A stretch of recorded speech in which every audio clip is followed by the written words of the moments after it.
Good evening, ladies and gentlemen. This is Brother War Smith here broadcasting live. I'm waiting for my co-host to come on in, and then we will begin our show. So thank you so much for joining us here on the Black News Network, the Black News Network. And we're basically doing what we always do is come to you with some information that you may or may not receive during any other time frame from anybody else. But what we try and do is make sure that you have information on everything that you can possibly get it on. And today we're going to talk about the Tulsa, Oklahoma riots.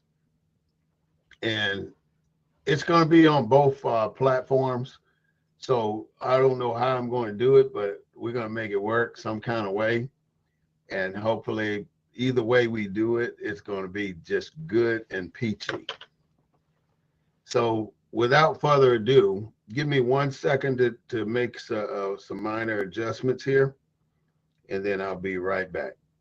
But we're not going to go off the air. I'm going to stay right here where I'm at.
I think we're doing fine now. I think we're right where we're supposed to be.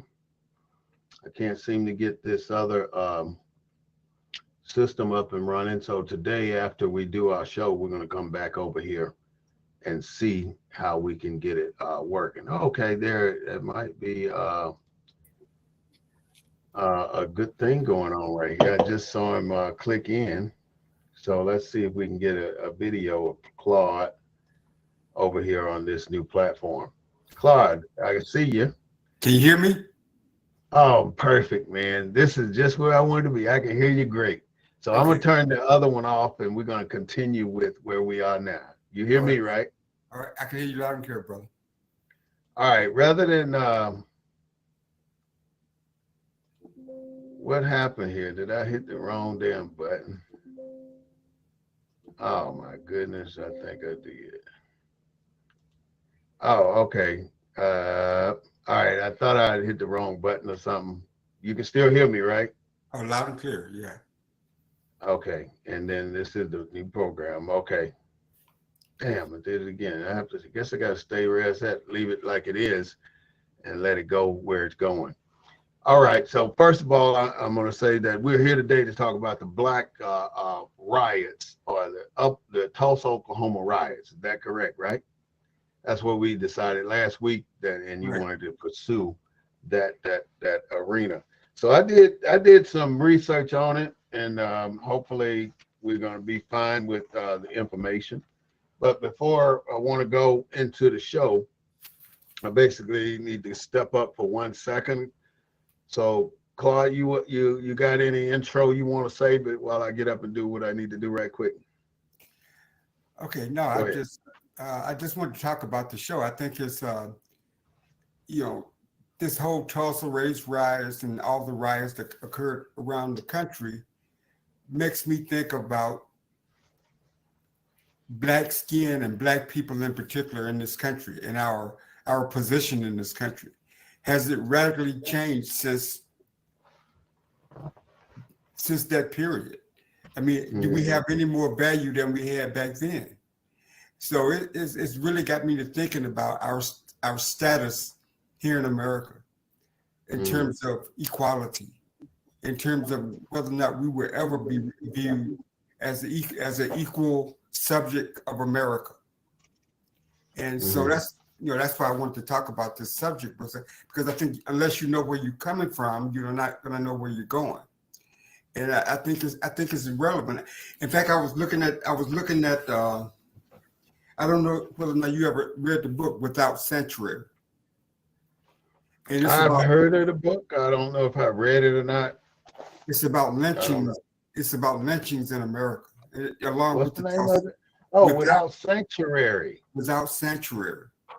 Yeah, I do have that book, and I've been through sections of it. I haven't read the entire book, but this book right here, right? Yeah, that one. Yeah, I do have it. It's got some graphic details in it. That's what I'm talking about.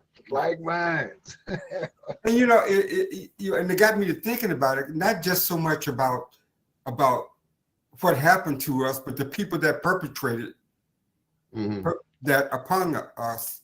And when you look at, if you ratchet that forward to the TEA allowing religion to be published in school, rather than the truth to be told about our African American existence in this country.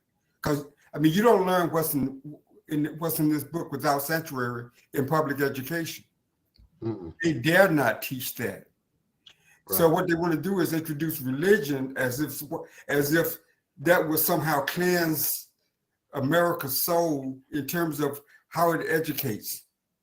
But you cannot, until you come to grips with Tulsa and all the lynchings that occurred throughout this country and why they occurred, right? I don't think that we will ever have true equality in this country. And that's kind of why I wanted to talk about it. Where I think it's a good subject. It's a, whether we're talking about the Camp Logan riot, well, allegedly Camp Logan riots, most of those black soldiers were hung right there in San Antonio without even a trial. Right. And so, and then they renamed Camp Logan Memorial Park. It's not in honor of the black soldiers that were killed. It's in honor of World War I veterans coming back to the U.S.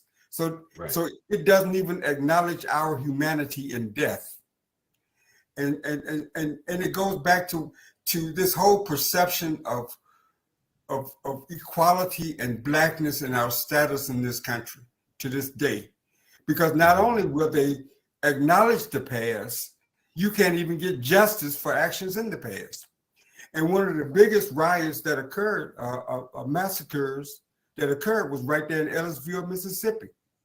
Over 10,000 people watched this black man be shot, maimed, cut up, right there. Where's Ellisville, Mississippi? I'll have to look it up right quick. I couldn't tell you right off my head, but it won't take me about a second to find it. But has any of those people ever been brought to justice? Of any lynchings? Of any Not even from Tulsa. None of them. No one has ever been held accountable for Tulsa. And Tulsa was I think one of the latter ones. Yeah, 1921. Yeah, 1921. So how can we have true justice in this country? How can we ever have true justice when we know who they are? We know the ones that we do. We know who did it. Yeah, there was news coverage of it. Yeah. So I'm just saying there was plenty of news coverage of it. I'm just saying that what I found. Go ahead. We always talk about equality, right? And value and how African Americans are valued. And I just don't see how we can talk about equality without addressing that type of past and finding justice for those people that were murdered. I just don't see how. One of the quotes in the book was, the people of the South don't think any more of killing the black fellows than you would think of killing a flea. And if I was to live 1,000 years, that would be my opinion and the opinion of every other Southerner. It ain't been 1,000 years. Okay, Ellisville is southeast of Jackson, about 40 miles 40 miles. southeast of Jackson. And it's almost dead south of Meridian, about Wow. 25, 30 miles. So It's down in that sector of Mississippi. So it's not in the Delta, it's in the heavily populated. It's way down south. Yeah. As a matter of fact, it's off of 50. Matter of fact, it's right on 59. Now, were you taught about Ellisville when you was growing up, when you was in school in Mississippi? Never heard of it before. You just mentioned it. I knew it was a lot of massacre. I know about the one in Clinton, Mississippi, but right. I didn't know about the one in Ellisville. But you know, it's just so sad that all this history of our country we don't know about because they're trying to hide it from us. But there's a purpose for them hiding our history, and I think that's where aren't they hiding our humanity? It's not our history. It's our humanity. Explain that, hiding humanity. I mean, how can you have worth in America with and that type of atrocities never being addressed? Nobody was brought before a world court. There has been no atonement for those actions. And we're supposed to just go along and pretend like it never happened? Right. That's what they expect, right? That's exactly what they expect, that to go along without there being no atonement for the deeds that they've done. And that's basically what's happening right now. There's no atonement for what they've done. We've experienced, we know about these things and none of it's written because we are not writing it, but they are not going to write it. That's the problem. They write everything beautiful in their nature. So what they write is about how they want people to perceive how they operated in this country. So and it's a lie. So to the degree that it's not incorporated in our learning in terms of free and public education, to the degree that it's not part of the curriculum, doesn't that kind of impact to the degree of citizenship that we as Black Americans carry? Absolutely. We don't carry a citizenship without the I go back to what I said a second ago, without the atonement.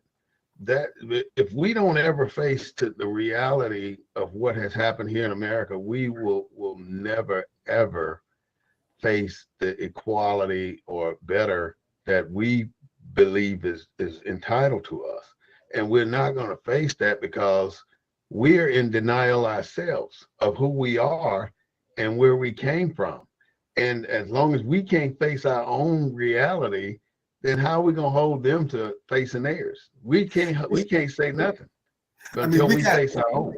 We got statues of people that committed the crimes, but we don't have statues of the victims. No. We have no unless they're portrayed as a slave. Like the one, I can't think of where this statue is at, but it's an Abraham Lincoln statue with his hand on a slave's head. It's in Washington, D.C.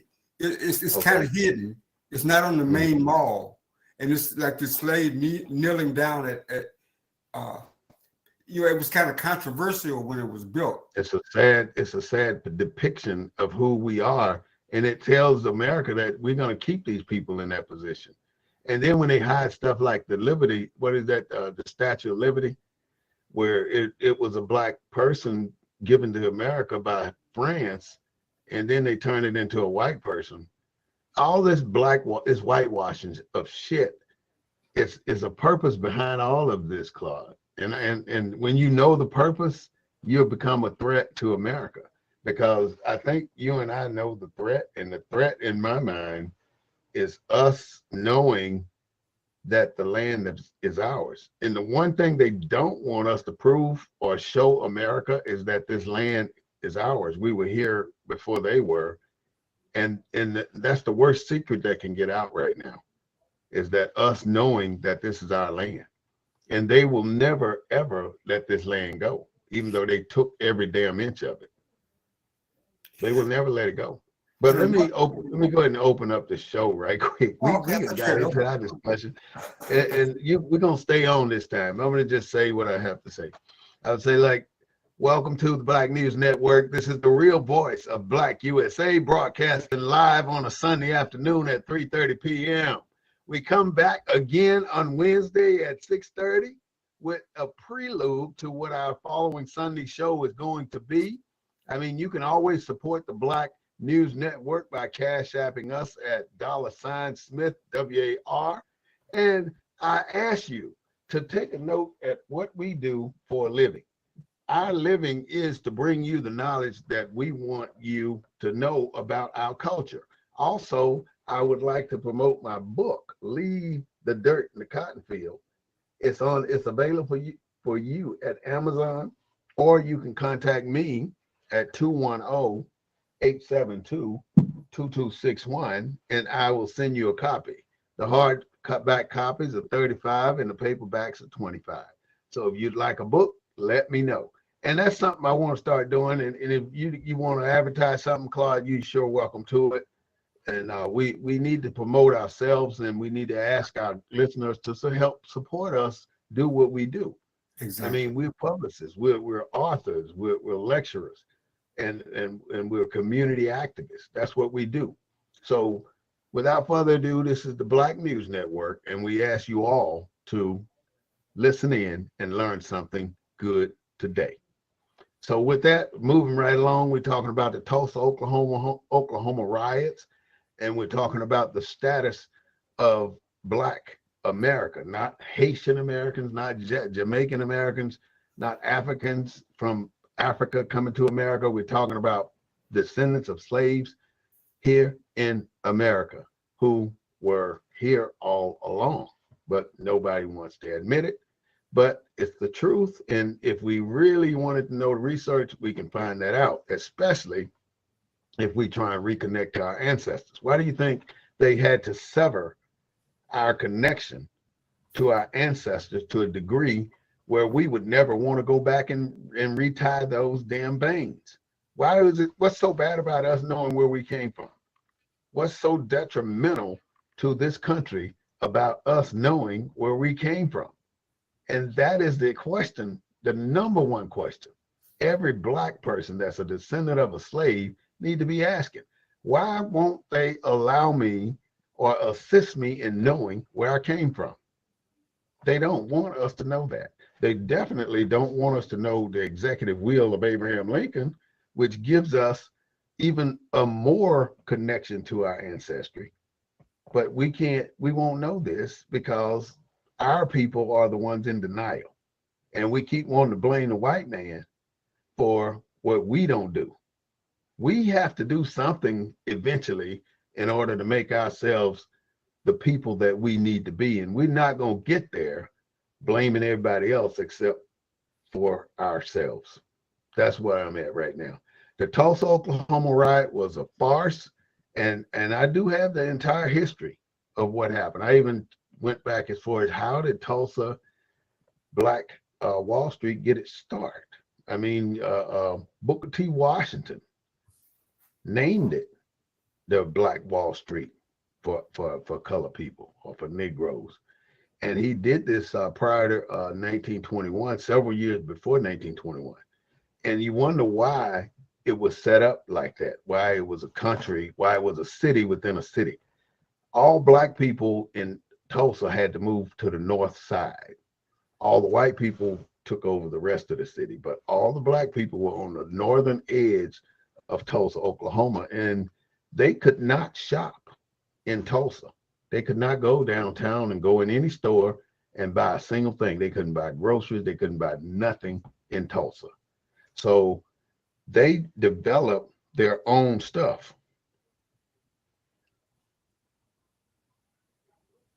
Wow. I was just looking at something on my phone and I was just shocked to see that. So I'm sorry to look, but I'm going to keep going. This is just such a serious issue with how Black people were forced to grow their own hogs, their own gardens. their own doctors, their own lawyers, their own retail shop, make their own clothes. They did everything. They even had their own dentist. They had every single thing they needed. They had over 11,000 Black residents in 1921 in Tulsa, in the Greenwood district. They had 108 businesses. They had 2 movie theaters and public theaters. They had 2 schools going. They had 15 doctor offices that include dentists and doctor offices. So it was a thriving community. Now, what else happened in 1921, Claude? You remember the Depression, right? The Great Depression. And basically, when you look at the Great Depression, you look at the banks folding, right? There's no money, there's no work, there's no reconstruction, there's no manufacturing, there's nothing going on in America. It's bankrupt, it's dead. Everybody's in the soup line, except for Black people. And the reason Black people didn't have to suffer the way they did is because Black people could not put their money in the bank. And the banks failed. All the banks folded. So because the banks folded, nobody was able to put money. Black people couldn't put money in the bank, so Black people kept their money at home. So they were still thriving in the Greenwood district, Black Wall Street. They were thriving, and the white people standing in soup lines were seeing that. So here comes, and you jump when you're ready, but here comes this Black kid who knew he could go make money over on the white side of town shining shoes, especially those people coming out the oil fields, because Tulsa was known for the oil fields for the white people, and it was still in decline. So because at first they couldn't use anything, but they could go over there and make money during the day, but they had to get back over on the Black side before dark. So they had this boy was shining shoes, and he couldn't use the bathroom nowhere within a 3-block radius of where he was shining shoes at this department store, like a Walgreens or something. So he had to go 3 blocks to get to the bathroom. And the manager of the store only gave him like 10 minutes. So you got 10 minutes to be back here on point, because he had people in his line. So he goes to the bathroom, running hard as he can to get there and use the bathroom and get back. But in order to use the bathroom, you got to take the elevator up to the 3rd or 4th floor. And there's a white lady that runs the elevator. So when the elevator comes down, the doors open, and you remember the old elevators, they don't always line up on the floor, right? So the floor was uneven. When he tried to go in the elevator, he fell into the elevator because his foot clipped the edge of the elevator, and he fell into this white woman. And this white woman screamed rape. So he got in, used the bathroom, took the stairs down, got back over, and then he just grabbed his shit and went on back over to Black Wall Street, and they arrested him and put him in the white jail. By that time, the newspaper of Tulsa started the bullshit. They said, white woman raped by Black man. And when they said that, all the white folks started getting pissed. And so in less than 24 hours, there was 100 people standing out in front of the courthouse trying to get him released from jail so they can hang him. But the white cops at that point, at this level, they would not allow him to be taken to go so he can lynch him. So as this went on, 36 hours later, more 100 people, 300 people, 500 people. By in 24 hours, they had about 1,000 people there, white people, ready to pounce on the Black folks. So Black men that came home from World War II came over to the courthouse to defend the Black man, and the white folks was telling them, there's no need for y'all to be here. We got it. They're not gonna get him. So the Black folks was on their way back to Tulsa, Black Wall Street, And one of the white men said, "Well, nigga, what you doing with that gun?" So he grabbed the black man's gun, and the gun went off. Pow. And that was the start of the riot, because the white man grabbed the black man gun, and the black man wasn't letting that damn gun go, and it went off. So the black men all got arrested. All those the defenders of Black Wall Street got arrested, basically. So all those World War II veterans and all that shit, they got arrested. So when they got arrested, that left Black Wall Street vulnerable to their attack. So now this mob goes over and they start to burn and pillage. And the worst thing about it, they were looting. They were stealing black people's shit. And then once they go in and steal everything they could find in the house, then they burn the fucking house down. That's how bad it was. They would burn the house down and run everybody out. And so people left that area with nothing. They left with nothing. Everything they owned either got stole or burned down. And they left with the clothes on their back.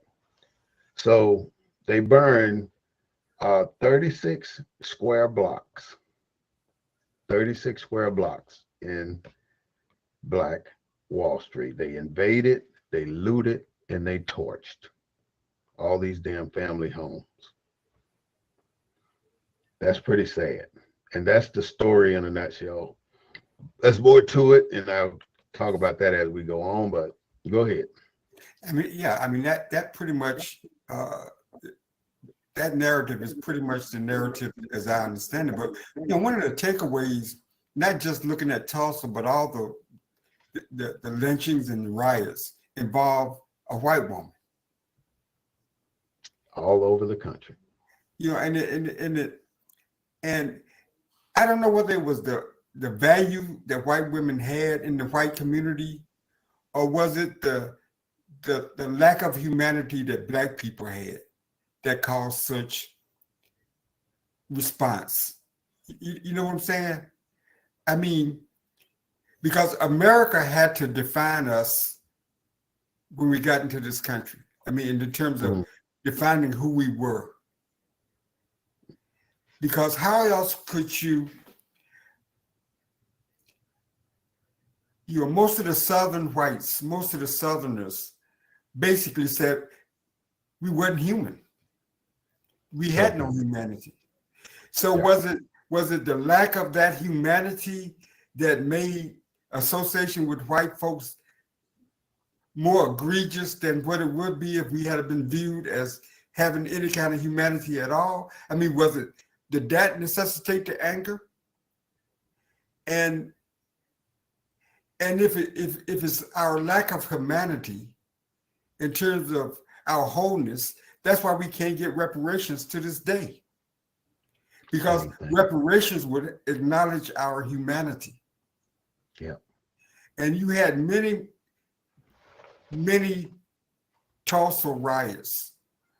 And irrespective of whether it was a female pregnant, right there in Georgia, they killed this woman went to the courthouse to try to figure out what had happened to her husband. And because she was outspoken, they claimed she was arrogant. They killed her, cut her baby out and killed the baby. Just cut the baby out of the woman. The baby hit the ground and stomped the baby to death. Now, you got to be viewed as way less than human for somebody to do that to you. And this one Southerner said that we would never be human 1,000 years from when he said it in the 1900s. It ain't 1,000 years later. Yeah. So we're still struggling with that. So let's put that in a political sense. Let's put that in terms of our alliances with white women. And this latest vote with Trump being elected with the majority of white women, you know, had to. He got the popular vote. So I don't think you can separate our discussion about Tulsa in terms of current events today, whether it's reparations, whether it's politics. I think that stream of inequality, and that's why you did what you did, still exists in terms of our humanity and who we are as a people. So, your thoughts? I've come to the conclusion, I do have I understand. I understand exactly why we're in this predicament we're in. And I keep going back to why I think we're in this predicament. We have yet to acknowledge who we are. We're accepting who they tell us we are, which is the problem we suffer from right now. We're accepting whatever they tell us. They've told us we were colored at one time, and we all ran around talking about, yeah, I'm a colored person. We accepted Negro. We all run around talking about we're Negroes, because everything I mentioned is are names that they assigned to us. We didn't ask for these name changes. Does it They matter? assigned. Does it matter? Yeah. Well, it matters because it's a psychological effect on how we perceive who we are. But And there's a goal behind it too. Would we act differently? Would we demand differently? I mean, how would we be different if we did what you suggest? First of all, you cannot, you don't have a leg to stand on until you establish your roots. Until you get legs. A tree gonna fall without roots. So we have to connect our roots. And if we ever connect our roots, then we're gonna be the most powerful tree on the damn tree lot.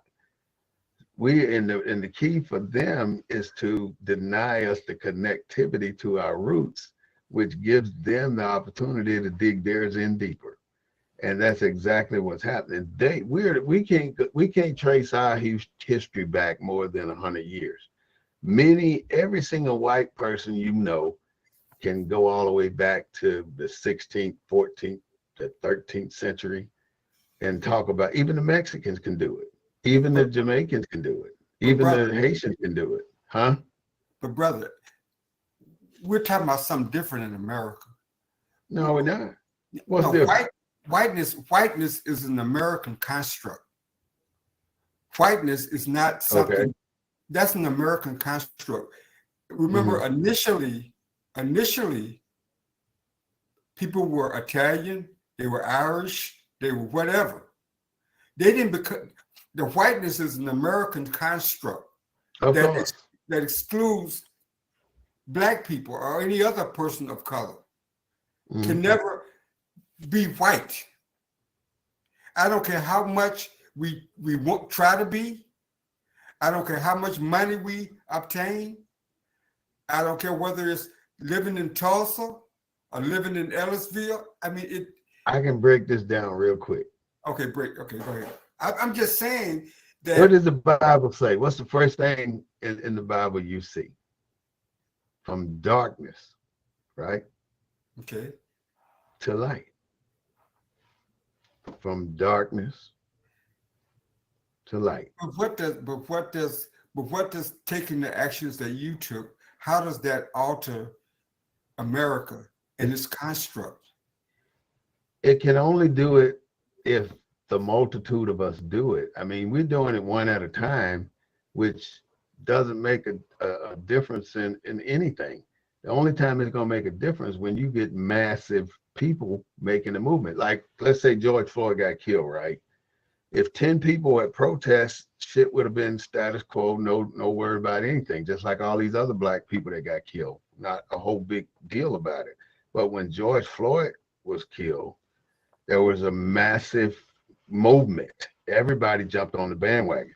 If everybody would jump on the bandwagon to figure out who they are and understand their ancestries and accept the fact that we are descendants of the Canaanites, the Moabites, we are a descendant of Abraham, Canaan, we're every thing that they don't want us to know who we are. We're the Israelites. We're all of that. We're the Hebrews. We're the Jews.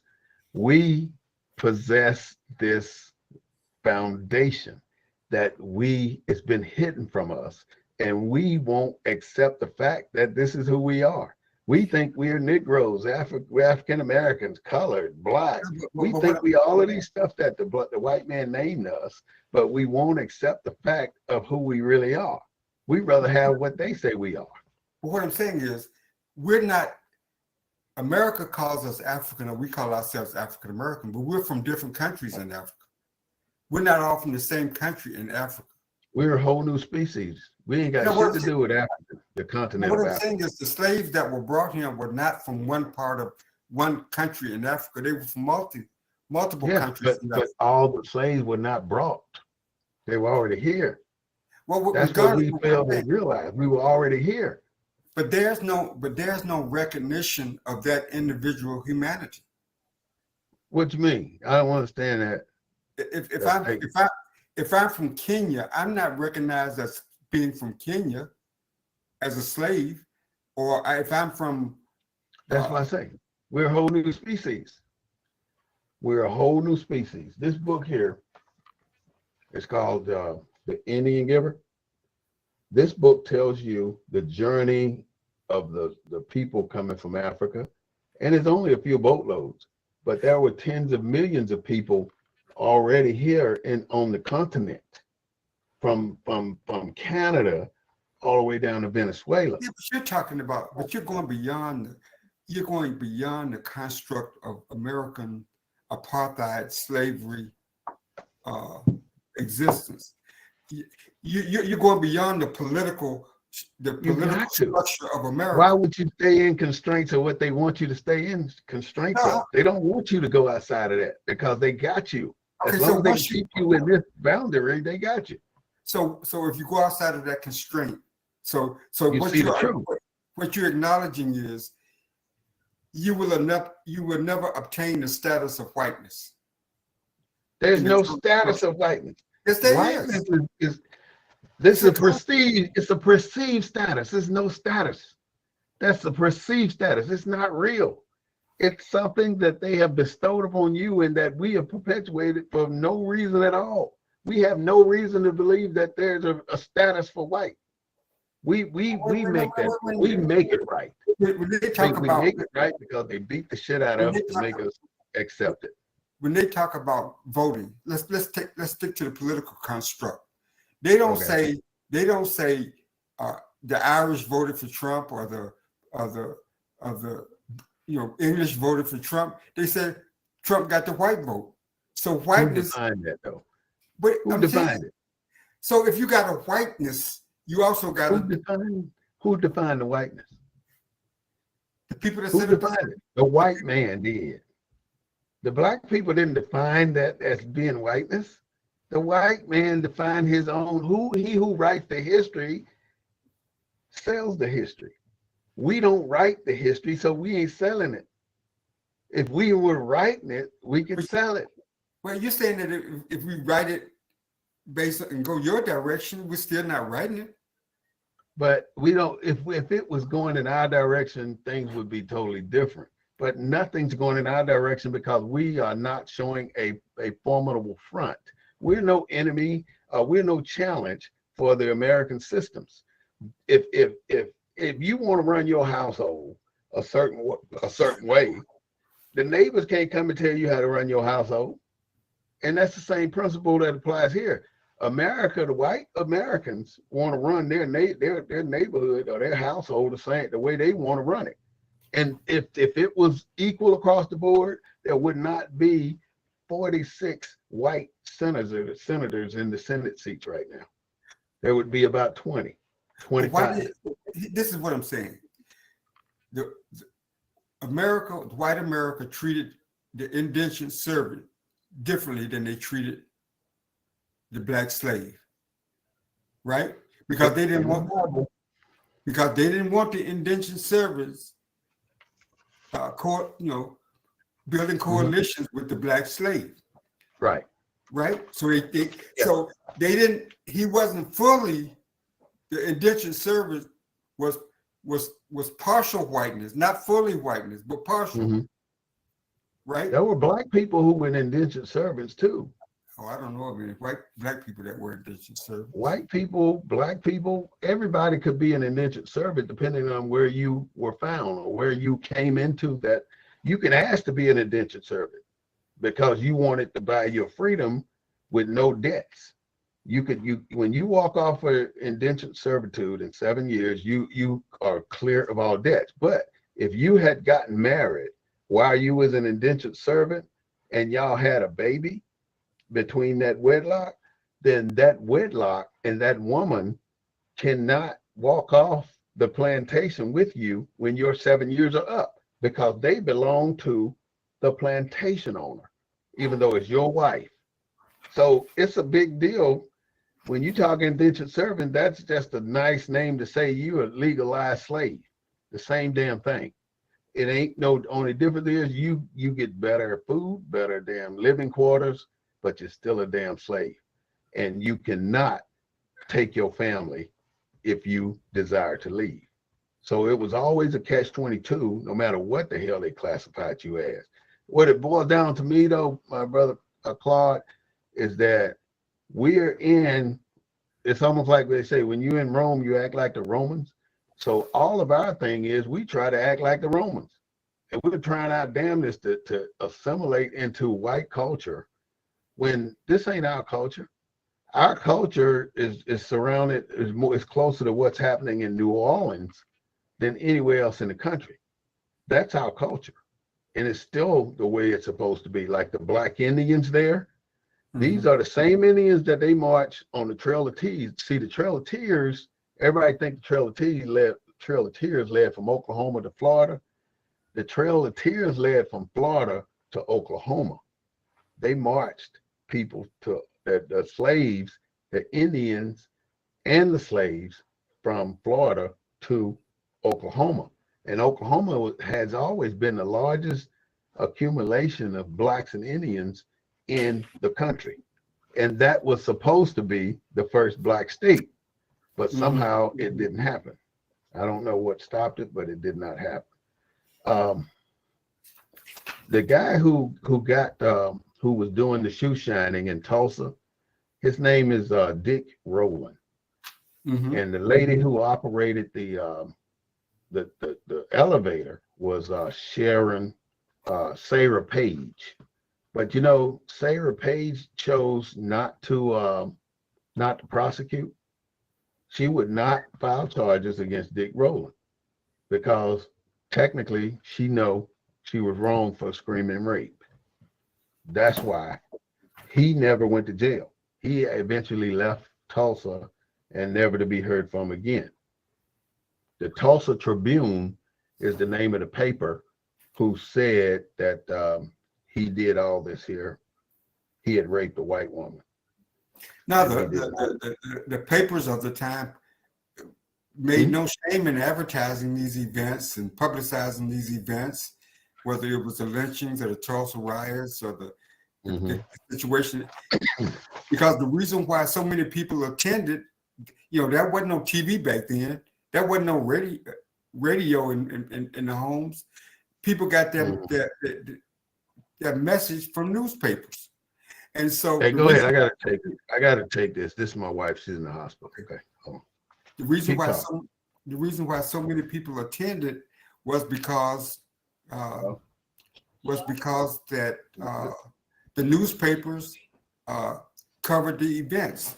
But back to my discussion about whiteness and about African Americans in this country and the indiscriminate acts that were perpetrated against us throughout history in terms of our humanity, in terms of us never being viewed as human or 100% human. So when we were accused of violating white virginity or committing a crime, it wasn't on an equal basis of criminality, if you will, if there's such a thing. It was on the basis of of some kind of monster kind of function. To kill a mule, buy another, kill a nigger, have another, a black Southerner, remember, they had to have a license to kill anything but a nigger. He was always in season. Are we still in season? When you look at this past election, and when you look at the way people voted, did they vote their interests, or did they vote based on the fact that they didn't want black folks ever having our humanity acknowledged? And the case in Ellisville, where over 10,000 whites attended the murder of a young man accused of having some kind of contact with a white woman. And it just goes back to, are we viewed as being equal? Are we viewed as being human? Do we have that capacity? The white Southerner who said that how he viewed us then, that's the way we will be viewed for the next 1,000 years. Is that the reason why whites vote the way they vote? Is that the nexus of our two-party system?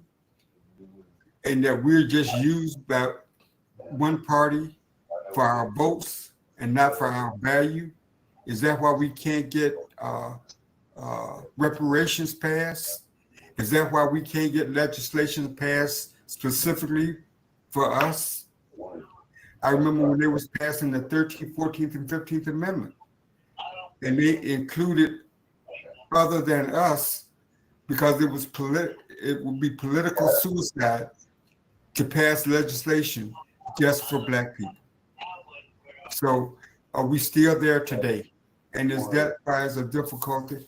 And I believe it's a difficulty in trying to pass legislation to specifically address the unique concerns of African Americans. And I think that's why it's easy for people. I mean, I think it's easy to have a two-party system, but I think it's easy to turn whites against their own best interests because we're used the same way we're used back in the early 19th century. We're looked at the same, we're treated the same, we're viewed the same. And even though we're hundreds of years into our history here in America, the status of black people remain pretty much as it did back in the early 19th century. I would encourage everyone to get and read the book Without Sanctuary. Without Sanctuary is a great and terrible book. It is an album of peacetime atrocities, during which hundreds of Kodaks clicked, meaning it wasn't history done in a vacuum. The atrocities that occurred to us, the lynchings, the hangings, the shootings, the murdering, were all captured on film. We have pictures of the perpetrators or their descendants. No one has ever been prosecuted. If we had to go into a court of law for reparations, I think the right attorneys, because of historical documents, would have enough evidence for us to be paid reparations. There's just no will, because we're not valued in terms of having our humanity intact. We don't have the same value. Otherwise, I think we would have had reparations a long time ago. So we talk about the Black Wall Street, where again,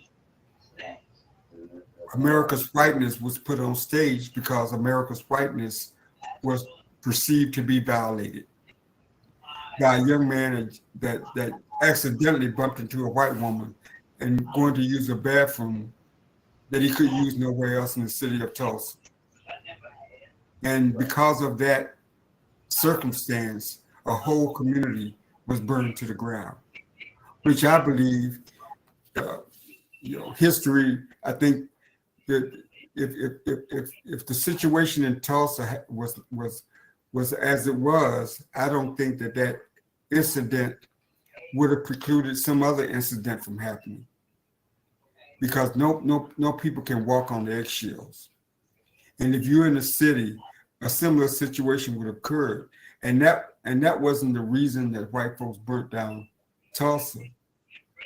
They didn't think that Black people were worthy of the wealth accumulation that they had. There was a certain amount of jealousy. There was a certain amount of envy. There was a certain amount of, why this Black person got a piano in their house and I can't afford a piano. The same thing when soldiers came back from World War I and wanted jobs in the factories. And Blacks had moved from the South to go to the North to work in factories because there was a manpower shortage. When whites came back, the Red Summer was a direct result of economics. Whites wanted their jobs back that the Blacks had filled in for when they left to go off to war. Black people who had opportunities as a result of the war wanted those same jobs when they got back. They wanted more opportunities. And so you basically had most of the lynchings, most of the riots, most of the murders that occurred during that period. When it's viewed that Black people do not deserve the same resources that white people think that they are owed, or that by virtue of their whiteness, that they deserve it over similarly situated Black people. And I think this election you're right, was all about the jobs, but it was also about people of color, Black people in particular, but other groups. This whole diversity, inclusion initiatives, white folks see that as a threat, just like they saw it as a threat at the end of World War I. And I think we saw what happened on January 6th, that white people were willing to tear down this democracy to elect someone who had promised that they're going to make America great again, meaning that they're going to make America white again. So, what scares me sometimes is that history will repeat itself because we don't tend to learn from history. We got a two-party system. So you got one major party over here and one major party over here. We just happen to be in one major party, not exclusively, but primarily. And when that party loses, we're on the out. I think we got to come up with a better strategy, because history does repeat itself. And if we don't learn from that history, I think we have coalitions that would never work. I think we form coalitions with groups or people that by and of themselves, they don't really need us. They need our vote, but they don't really need us as a legitimate partner in terms of sharing resources once those resources are obtained. And it's just funny to see politicians stumble when asked why did Democrats or why did the party lose this election. And you only just have to look at history. And once America defined Blackness as an inferior being, and then backed it up with pseudoscience, and then backed it up with religion, trying to unravel that structure, we're still trying to do that today. Because the stereotypes, everything that white America could throw at the Black man, whether it was in the arts, in science, in education, They threw it at us in terms of negative stereotypes. And trying to unravel that, I just don't think that we figured out how to do it. But we have to figure out. We have to say whiteness,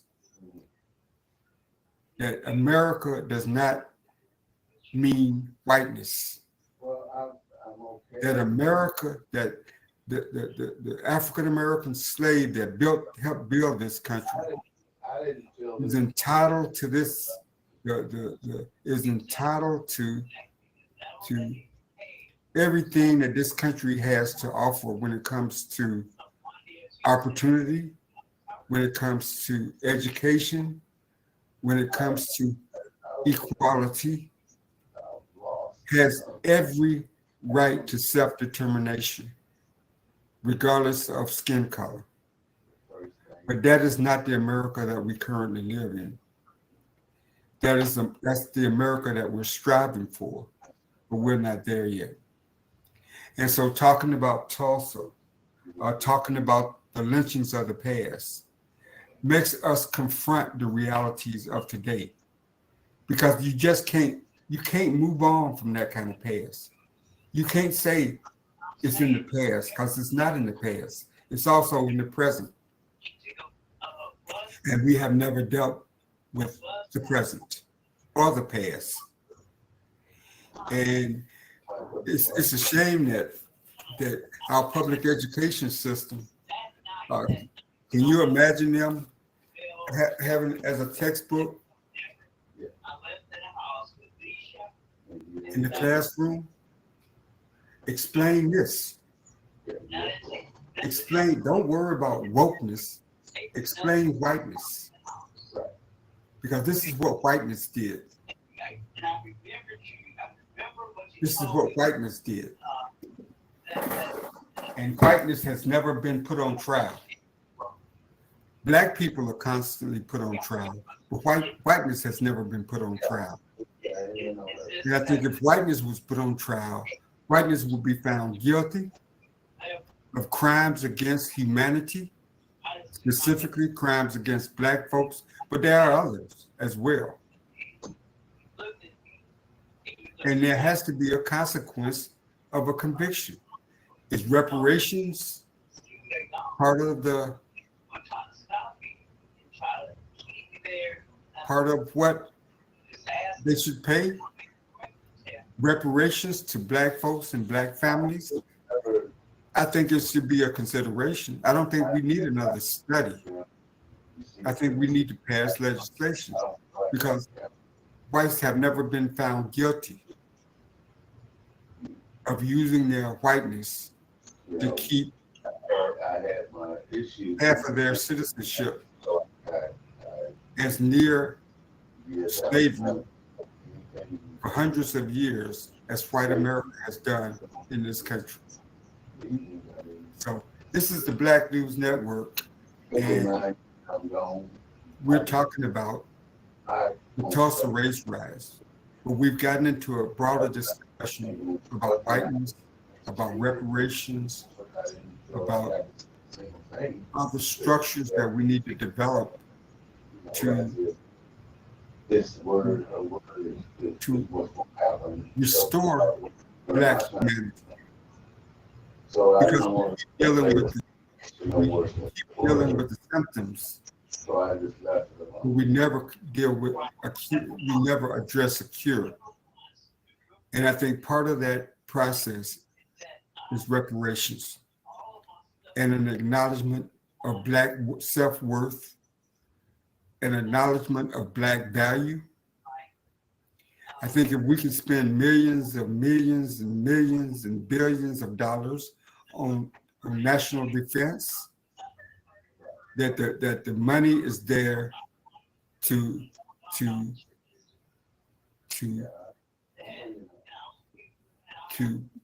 pay Black people in the form of reparations for their contributions to making this country allegedly one of the greatest countries on the face of the earth. what our black soldiers had to endure when they came back from World War I, fighting for freedoms that they never had here in this country. Being hung, mutilated, shot, murdered, maimed, simply for wearing their black skin in the uniform of the United States of America. Reparations to those soldiers alone would have been a beginning. World War I, World War II, fighting for democracy abroad, and you're coming back home and having your eyes gouged out because you dare want to ride on a public transportation, or you dare move into a neighborhood that white America thought you didn't belong in, that you dare go down and apply for GI benefits, that you dare, when someone asks you, what's your name, Mr. Foster, or Mr. Smith, or Mr. Jones. So I think we need some deep discussions. We need some deep accountability. I don't think that we necessarily need a new coalition. I think this is something that Black people have to do for themselves, that we have to do it in unity with one another. We can't rely on coalitions. I know it's going to be hard because we've relied on others throughout our history, whether it was the abolitionists, whether it was the early, women's liberation movements, whatever the coalition was. This is something that we as Black people got to do for ourselves, and we have to come together and make a universal demand for reparations. And it can't be this group of Blacks versus this group of Blacks versus this party of Blacks versus that party of Blacks. We have to come to a consensus as a holistic group and demand reparations. And it can't be based on politics. It has to be based on a universal justice. I think we need to go to the World Court. I think we already have, and make that demand, because it wasn't just the United States that practiced slavery. It was most of the world. But I think the United States is unique in the sense that the advantage that white skin has had over Black skin. And there needs to be a cost associated with that in the form of reparations, especially when you're talking about Tulsa, when you're talking about Ellisfield, when you're talking about all the communities. Some of them are at the bottom of a lake. Some of them are at the bottom of a river. They used to be thriving Black communities. How about all the communities that were bulldozed, like in St. Louis and other places that were divided by federal highways, cutting right through their communities and basically doing what in a more systematic way, doing what happened in Tulsa to the Black community, but doing it in a more civilized way by basically splitting the community. And so I think reparation should be our uniform call for justice in this country. I don't think we can really move forward without addressing the atrocities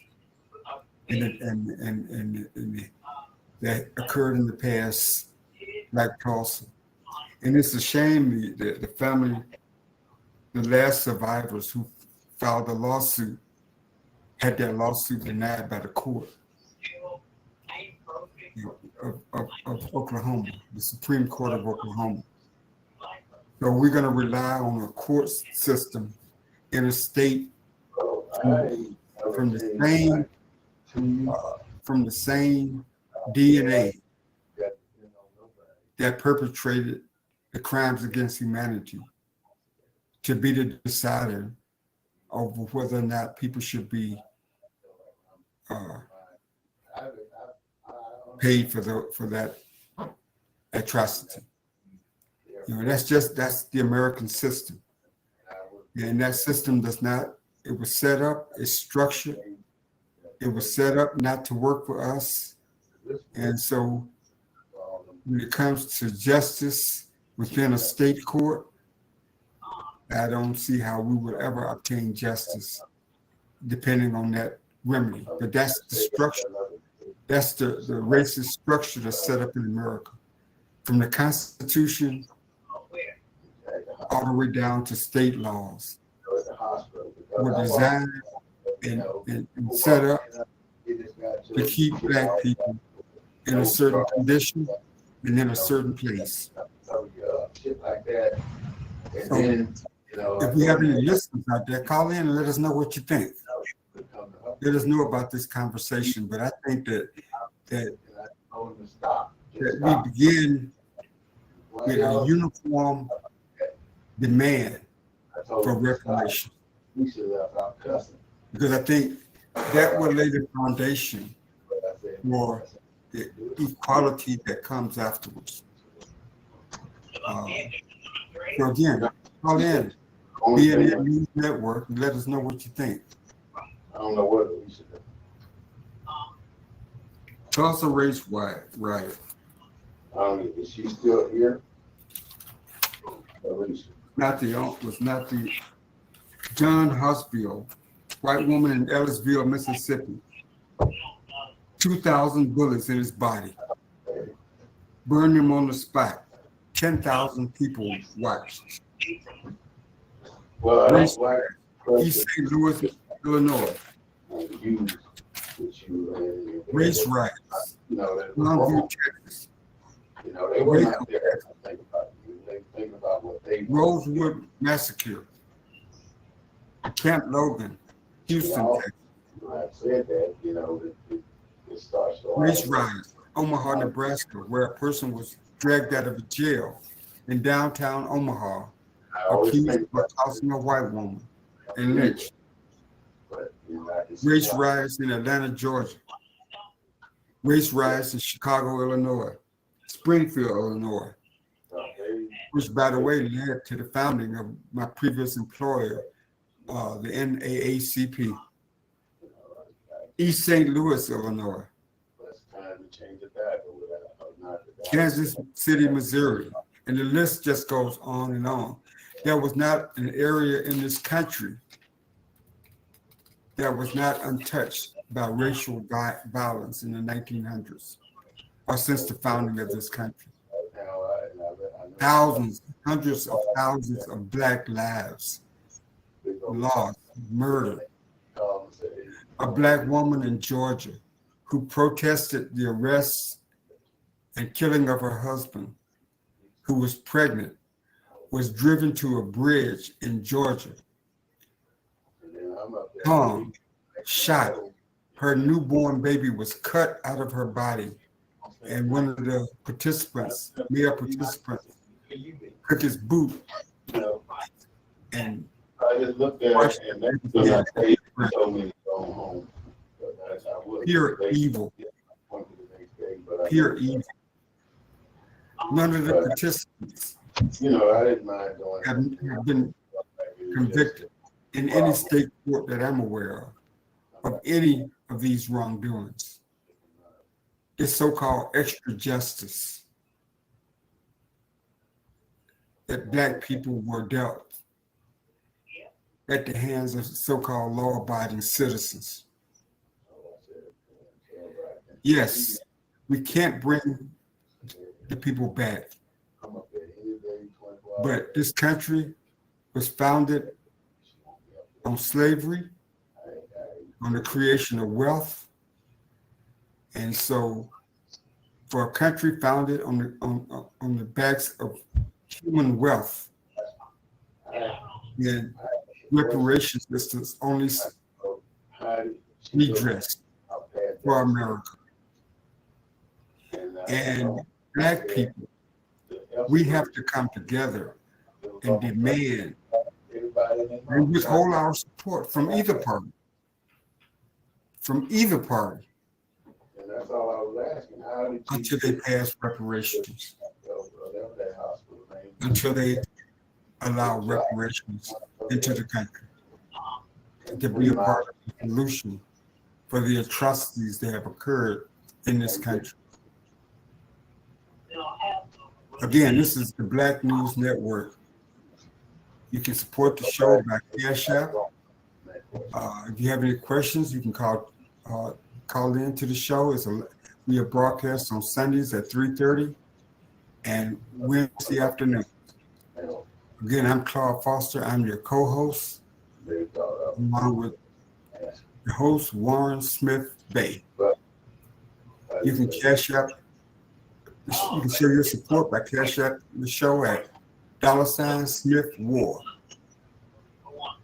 And your contributions will help us to continue to broadcast this show and educate and motivate and our listeners. Because one of the problems that we have in this country when it comes to addressing a lot of the concerns, we have no national source of information that is not part of the system that basically devalues us, because everything is driven by the almighty dollar. So there is no source of reliable source of information that can educate Black people regardless of party affiliation, regardless of special interests. So again, this is the Black News Network. Your comments are welcome.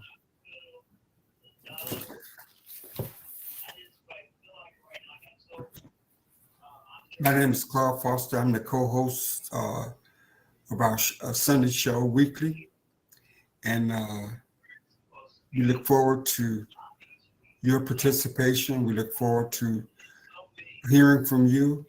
We look forward to dialoguing with you each week as we discuss issues and provide a different perspective on issues dealing with Black Americans in these United States.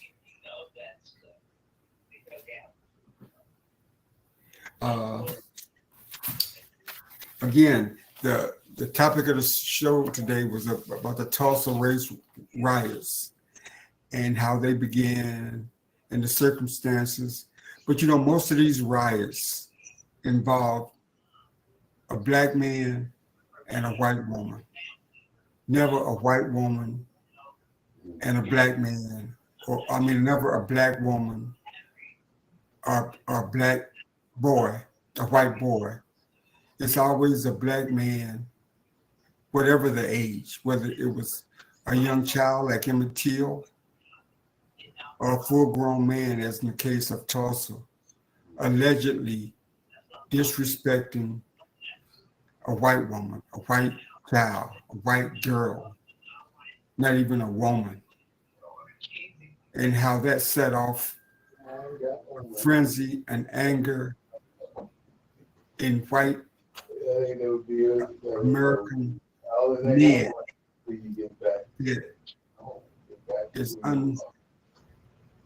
That just generates a type of anger and violence that is experienced nowhere else. So again, learn about the Tulsa race riots. Learn about the other riots. Visit the museums that highlight this history. And let's get on the same page when it comes to reparations. It is not a Democrat or Republican or independent argument. There has been legislation put forward to study reparations. I don't think we need to study it. What we need to do is come up with an amount. America promised. So you want me to come up there? America promised 40 acres and a mule, and we didn't get that. And that was a promise America made without any input from Black folks.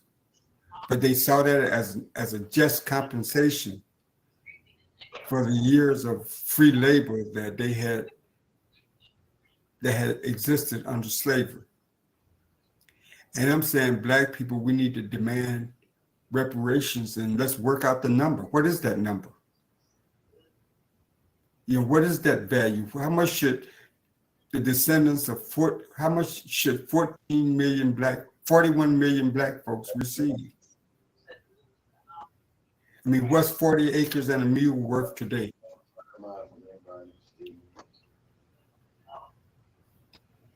And how many African American families are there? Not individuals, but families. How much should each family receive? I think that's what we can disagree on, and we can work to come to an agreement. But I think the call for reparations should not be any kind of disagreement. We are owed this country's wealth, this country's standing in the world, this country's might, this country's ingenuity came out of Black people, out of Black ingenuity, out of Black minds. So there shouldn't be no discussion about reparations. The discussion should only be about how much. There shouldn't be no disagreement about reparations. The discussion should only be about how much. This country can't afford it. We're sending millions of dollars to Ukraine to fight a war that they probably can't win against a country like Russia without getting all of us involved in a war. We send millions of dollars to Israel to fight in a war that is never ending unless there is a solution that provides a resolution to all the parties involved. So the money's there. It's just the will is not there. Again, this is Black News Network. And you can support the show by Cash Apping $Smith War. And we'll be glad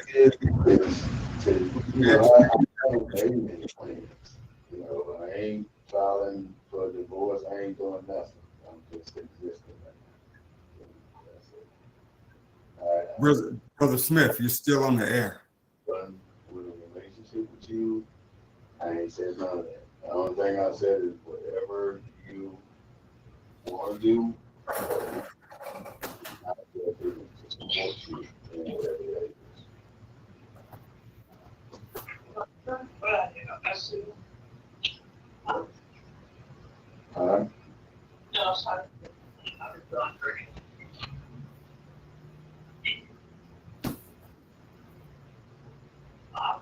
This is Black News Network. I'm your co-host, Claude. Well, I'm be up there, coming to you Sundays at 3:30. That's the 26th. No, that's what is that about? I'm just gonna beat Natty up there. I'm gonna beat Natty up there and come see you. I'm not asking if I said I didn't want that. Well, I'm just not gonna. I'm waiting for my co-host to come back. I'd like to read to you the foreword from Without Sanctuary by the late Congressman John Lewis. I don't want that. No.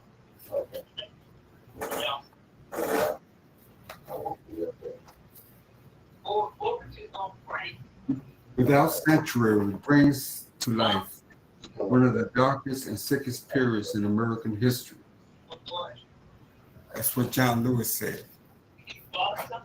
And that, believe it or not, that history has not been adjudicated, has not been resolved.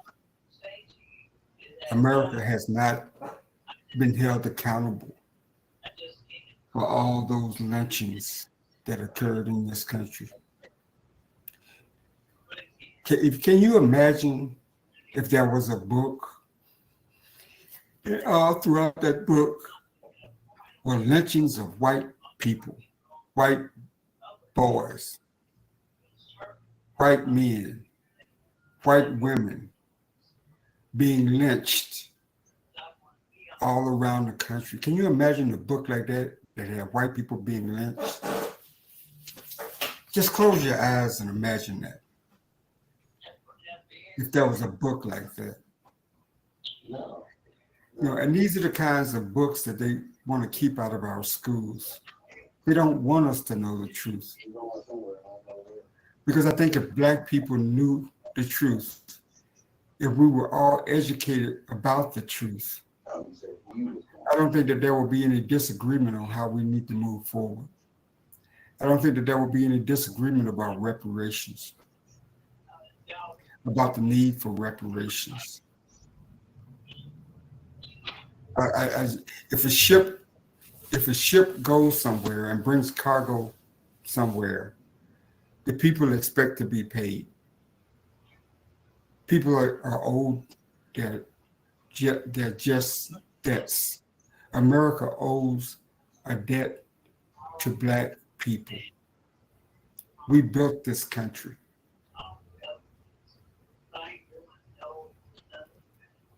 And we have never been compensated for our efforts. But there's plenty of proof. We can go into any court. You would think that we could go into any court and prove everything that we're owed. You have the slave records. You have our names. That was not shy about keeping records. Records was kept on us like you keep on an animal. Like we were property.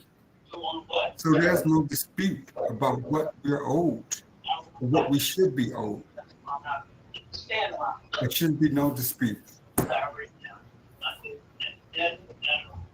Again, this is Claude Foster, CNN, BNN News Network, signing off.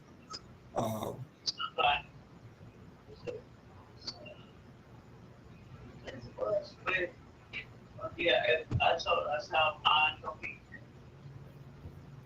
No.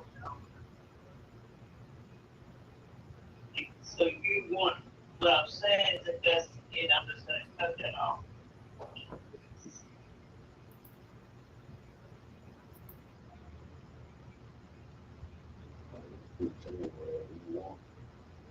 What? Whatever you want, that's what I do. Right now, this ugly week, you know, I mean, but like talking to nobody, that's whole week. Talking to nobody. Talking to nobody. So the people were like, hey, tell us when we're ready. And I said, tell me when you're ready. You're not gonna ask until what's it?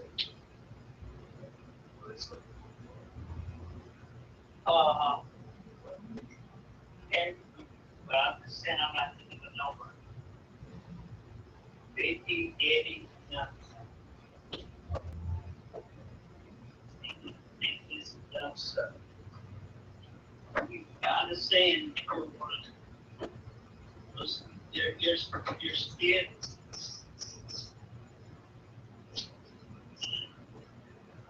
The skin, I'm not going around the subject. Mm. But you feel okay calling me, right?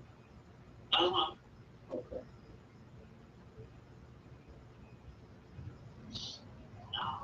I do.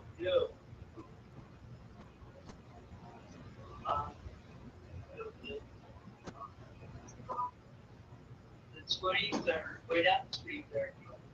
Right now, I'm afraid it's not, that might be slow, right?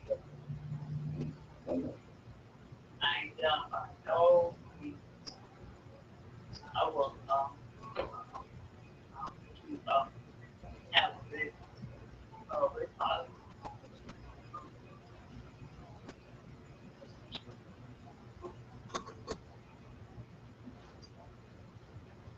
I'm gonna cut, I go, so, I'll be, well, it's a mess thing.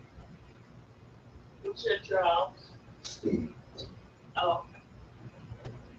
No one wants to think nothing about, we have whatever we did. You know, So you think I can just not think about you or not care? I said that you can't stop, but I just feel like right now in my life, so I get out of here. I don't feel none of this stuff, so I get out of here. So I don't, You realize that no matter what, you can call on me to do whatever needs to be done, right? okay.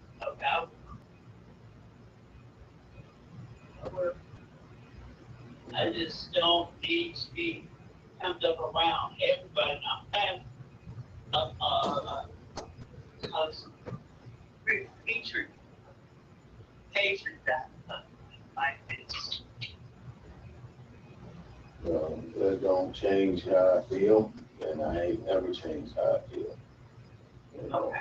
I still look like I ain't missed a beat with you. And, what happened yesterday is what happened yesterday. And all that is on it's gone. And all I'm trying to do is be better the next day. I understand. All right. I'll call you I get time some week. Okay. Anytime. I got my phone. All right. Um, Okay, bye.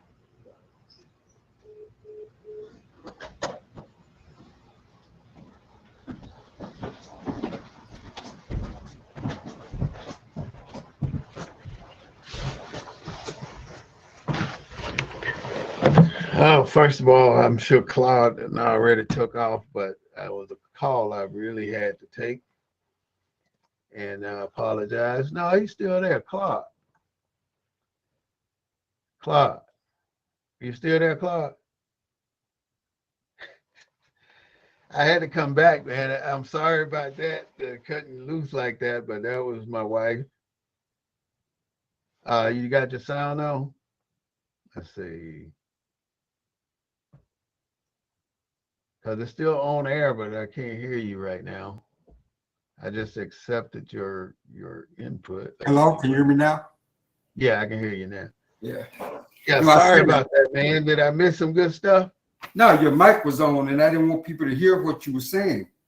Oh, you can still hear me over there? Uh-huh. I was way on the other side of the room, too. Yeah, I can still hear you over there, and I didn't want people to. Yeah, so I'm trying to deal with that issue. Yeah. So we're getting better. Thank you, though. I appreciate that.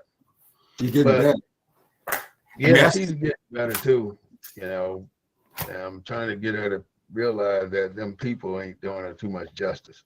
Anyway, yeah. Moving right along. What was the last thing you were talking about? No, I just continued the conversation. Basically, talked about reparations and talked about continue to talk about the injustices and just kind of put some stuff out there.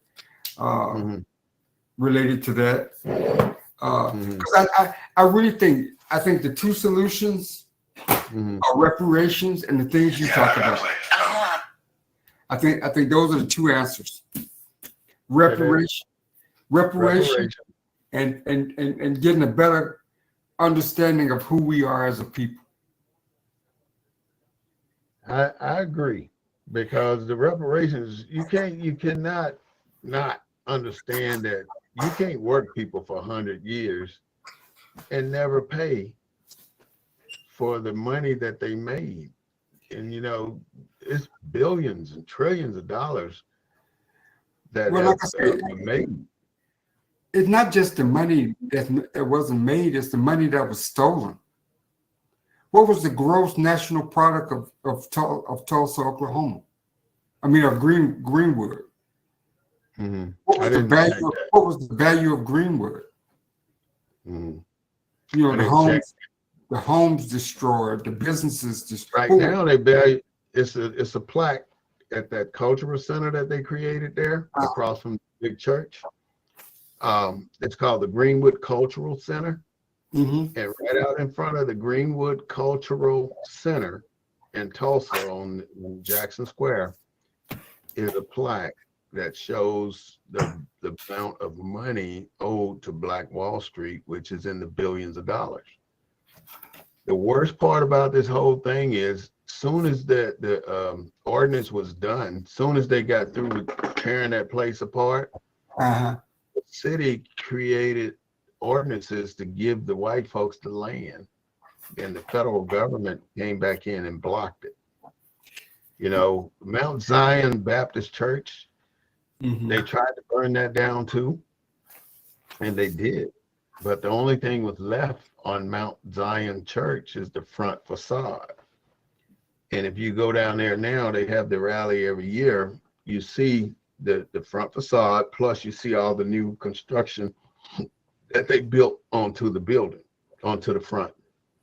So you still have the exact same front that was there during the riot, but the rest of it is all new. And it's you see bullet holes still in front of that church, still in the concrete. It's just a sad, and across from the church is the cultural center. And then the plaque is right in between where you see the billions of dollars. I mean, it ain't just Tulsa. It's look at all the Black communities that are buried beneath rivers now because they flooded areas for drainage or whatever the reason that they needed to. Mm-hmm. Yeah, bury, all the cities. Right, to bury different communities. I mean, I just don't see how. I just don't see Black people ever being made whole without compensation. There's no way. There's no way a Black culture, which I was saying earlier, we're the newest species of people on the planet. And right now, everybody wants to ignore why we're in the condition we're in. We're in this condition as a whole, as a people, because of what white America has done to us. But why can't Black Republicans, Black Democrats, Black activists, Black community leaders, Black pastors, why can't we be uniform in our call for reparations? What is it that separates that uniform consensus about reparations? It's almost like, to me, it's the part, it always goes back to 1712 in my mind, right? Even though Willie Lynch could be a fictitious character, right, from the Caribbeans that's supposed to have said, do all this here shit, it's basic sociology and what do you call it, humanology or whatever, psychology. It's basic psychology and sociology, how to make people better operate amongst each other, or how to make people turn against each other. These people have studied everything about how to make people fight, or how the art of war and all these different scenarios of how people will kill each other under certain conditions. So once they've learned these conditions, even they used us as guinea pigs to learn these things. And because they used us to learn these things, they wrote these against us, saying that this is who we are, how we are, and they can never be human. These are not human people. Why can't we take organizations like the Urban League and the NAACP? Why can't we take those organizations and we get petitions signed by every Black American demanding reparations? We take it to world court. Right. The world court renders a judgment that the United States owe 20 million Black families X amount of dollars. Why? Because we're too afraid. We're afraid, Claude. Our people are afraid. Once you start to move up this ladder, right? You're moving up because you're assimilating. And people like that are conscious of what needs to happen here, you can only move but so far. And then once you get to that level, they're going to take away any access to the next level. And that goes back to one of the things we talked about a few weeks ago about having a white man in your corner. Because once you get to a certain level, you are not going to go any higher as far as getting unless you got a white man in your corner. And you can't go any higher because they are in control of everything. So let me just put one more part to it. I'm sorry. In order to put this together for us, Claude, we got to come to the point amongst ourselves where we don't give a damn what you take from us. We still going to do what we need to do. We're not doing what we need to do because we're worried about what they can take from us. We're afraid to lose anything. And that's what the problem is. You know, I'm a six-figure, I don't want to say the word I'm going to say, right? You know what I'm going to say. Right. An N word. Right.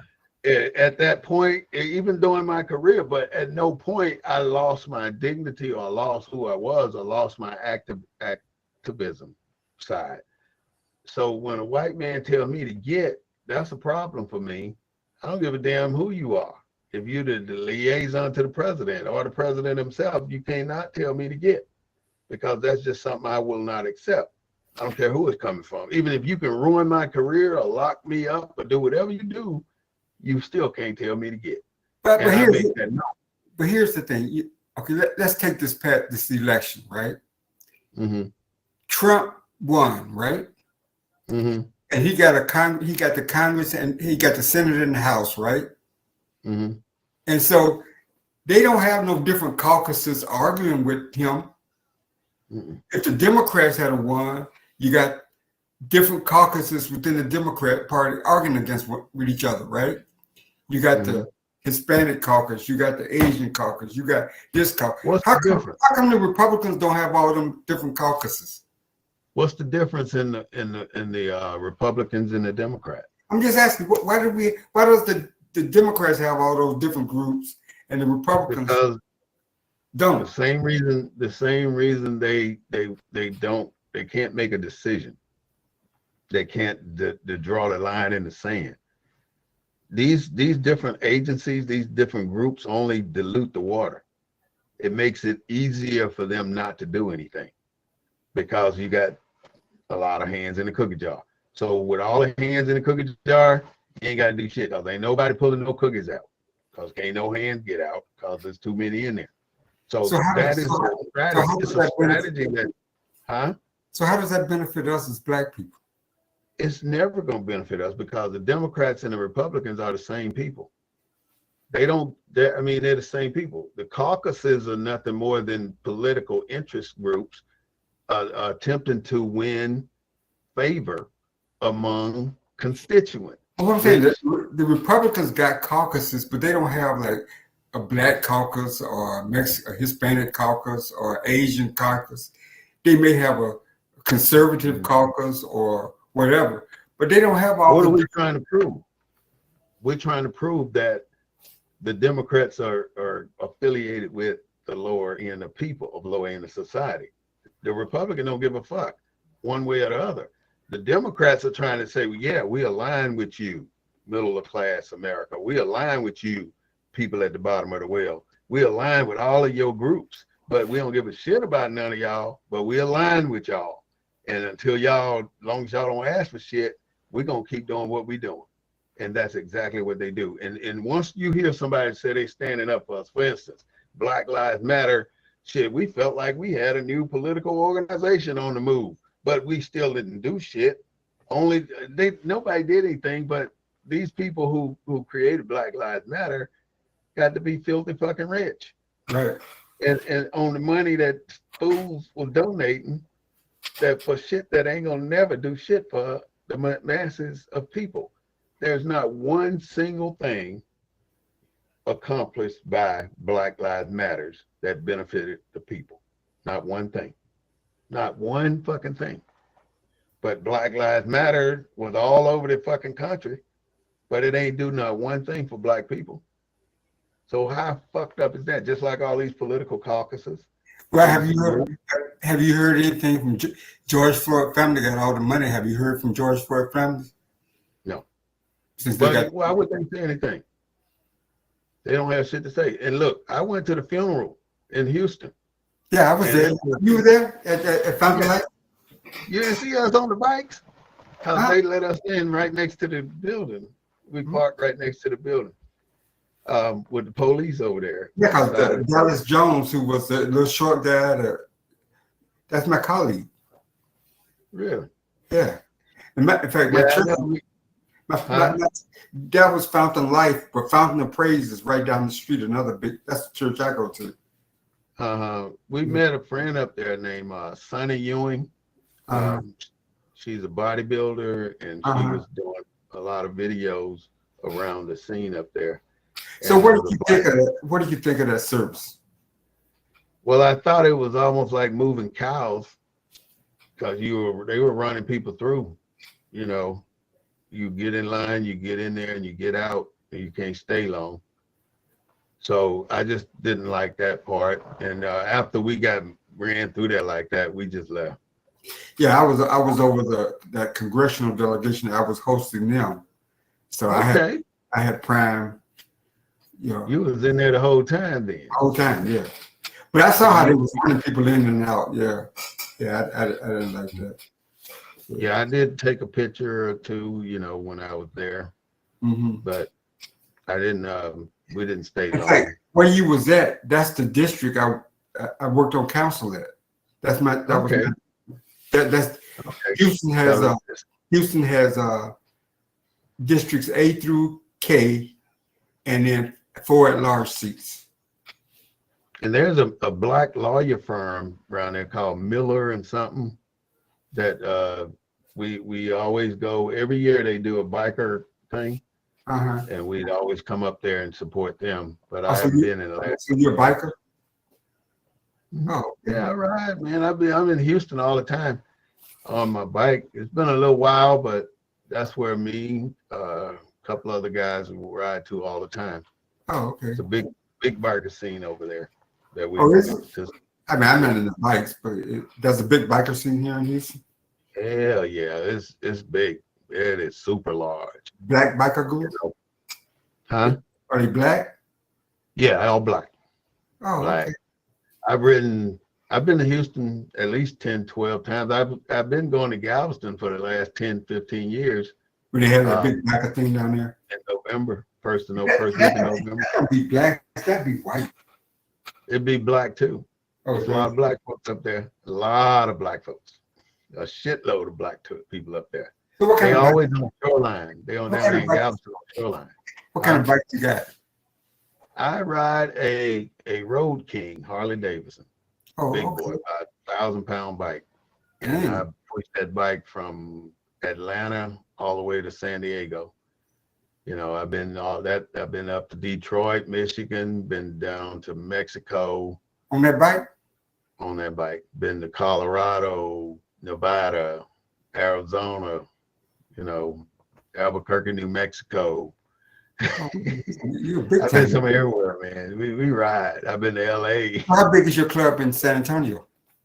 Well, I had a biker bar, you know, and Yeah, you showed me. we Yeah, had anywhere from 200 to 300 bikes up there on a Thursday night.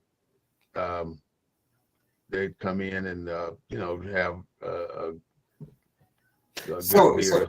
So do you still have your bar? No, I closed that down in 2001, I think. Oh, okay. Yeah, it ain't been long closed, but I Okay. got tired. You know, I didn't really couldn't have people to come do it the way I would do it, so I just said I'd better off. What did you want to do? Well, I had my standard. You know, we got different standards in some cases, and I hired at least 3 to 4 different managers that just could not meet my standard. Oh, okay. And my best thing was to not try. So you sold liquor there. You had a liquor license and stuff. Yeah, I had a liquor license and I had a beer license, and it was a private club. Oh, private club. Where I had memberships cards. Okay. Yeah, Chuck told me about that. Huh? Chuck mentioned that you had a bike, There was a lot of people. Biker bar. Hundreds of people used to come from Houston. They used to come down like, I mean, there'd be so many people coming from Houston To the bar? on certain events. Uh-huh. Did they come up to the MLK parade? Even with the biker set, right? It's difficult to get them to realize that leadership starts at a single point and trickles. You can't have leadership starting all over the place and trickling up unless there's a political system in place. You can do it with a political system, but when you're starting from nothing, somebody has to be the leader. And right now, our problem is we have no leader. And nobody wants to allow anybody to be a leader because the first thing they're looking for is shortcomings in that person, in his idea, in his concepts, in his character, in his family background, with his height, with his size, with his shoes, with the diamond ring on his finger. You know, we'll find something to focus on to take the focus away from the mission of what it's supposed to be.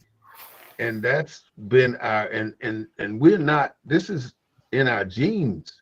We've been, until we understand what has been done to us psychologically, then we'll continue to be our worst enemy. And it's all about the families as well, because the mothers were taught to make the boys seem incompetent and weak and you know, pathetic, so the white man wouldn't focus on them to kill them.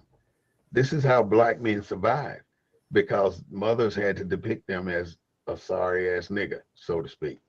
And if they didn't depict them as a sorry ass nigga, if they was a strong black man, then the white man was gonna break him and make him a punk.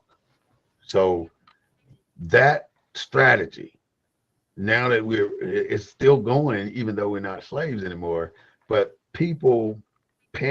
some parents treat children like they stupid and like they ain't shit, like they don't know anything. And these things that you do to your children today, they affect them as they grow older, you know. And sometimes they say, well, I don't want you to do what I had to do when I was growing up, or I don't want you to have to suffer what I suffered when I was growing up. So, but instinctively, you still give that child the same. You know what's shocking to me is not the number of black men married to white women, but the number of black women married to white men. It's a status thing. It's status, because black women marry white men because they don't feel like black men can meet their standard. And even if they could meet their standard, they can always find a white man better, because white men don't have to go through the same stigmatism as a black man. And they already know that the white man got the big house on the hill, got the big car, got the money. And the black man is a question mark. Does he have the money? Does he have a house? And then many women today will bring in a black man that ain't got nothing, that can't do nothing, so they can control that black man and be the father and the mother of that house. And then the children suffer. They grow up, if the daddy try to discipline the child, the mother wants to beat the daddy's ass. Instead of beating the kid's ass for fucking up, they want to beat the daddy ass. So it's so many little bitty cliches that we pulled into our existence that shortens our lifespan, that keeps us from being who we are. Like I was watching somebody today cleaning chitlins, right? And in this big red bucket of chitlins, they pulled out 2 buttholes of hogs.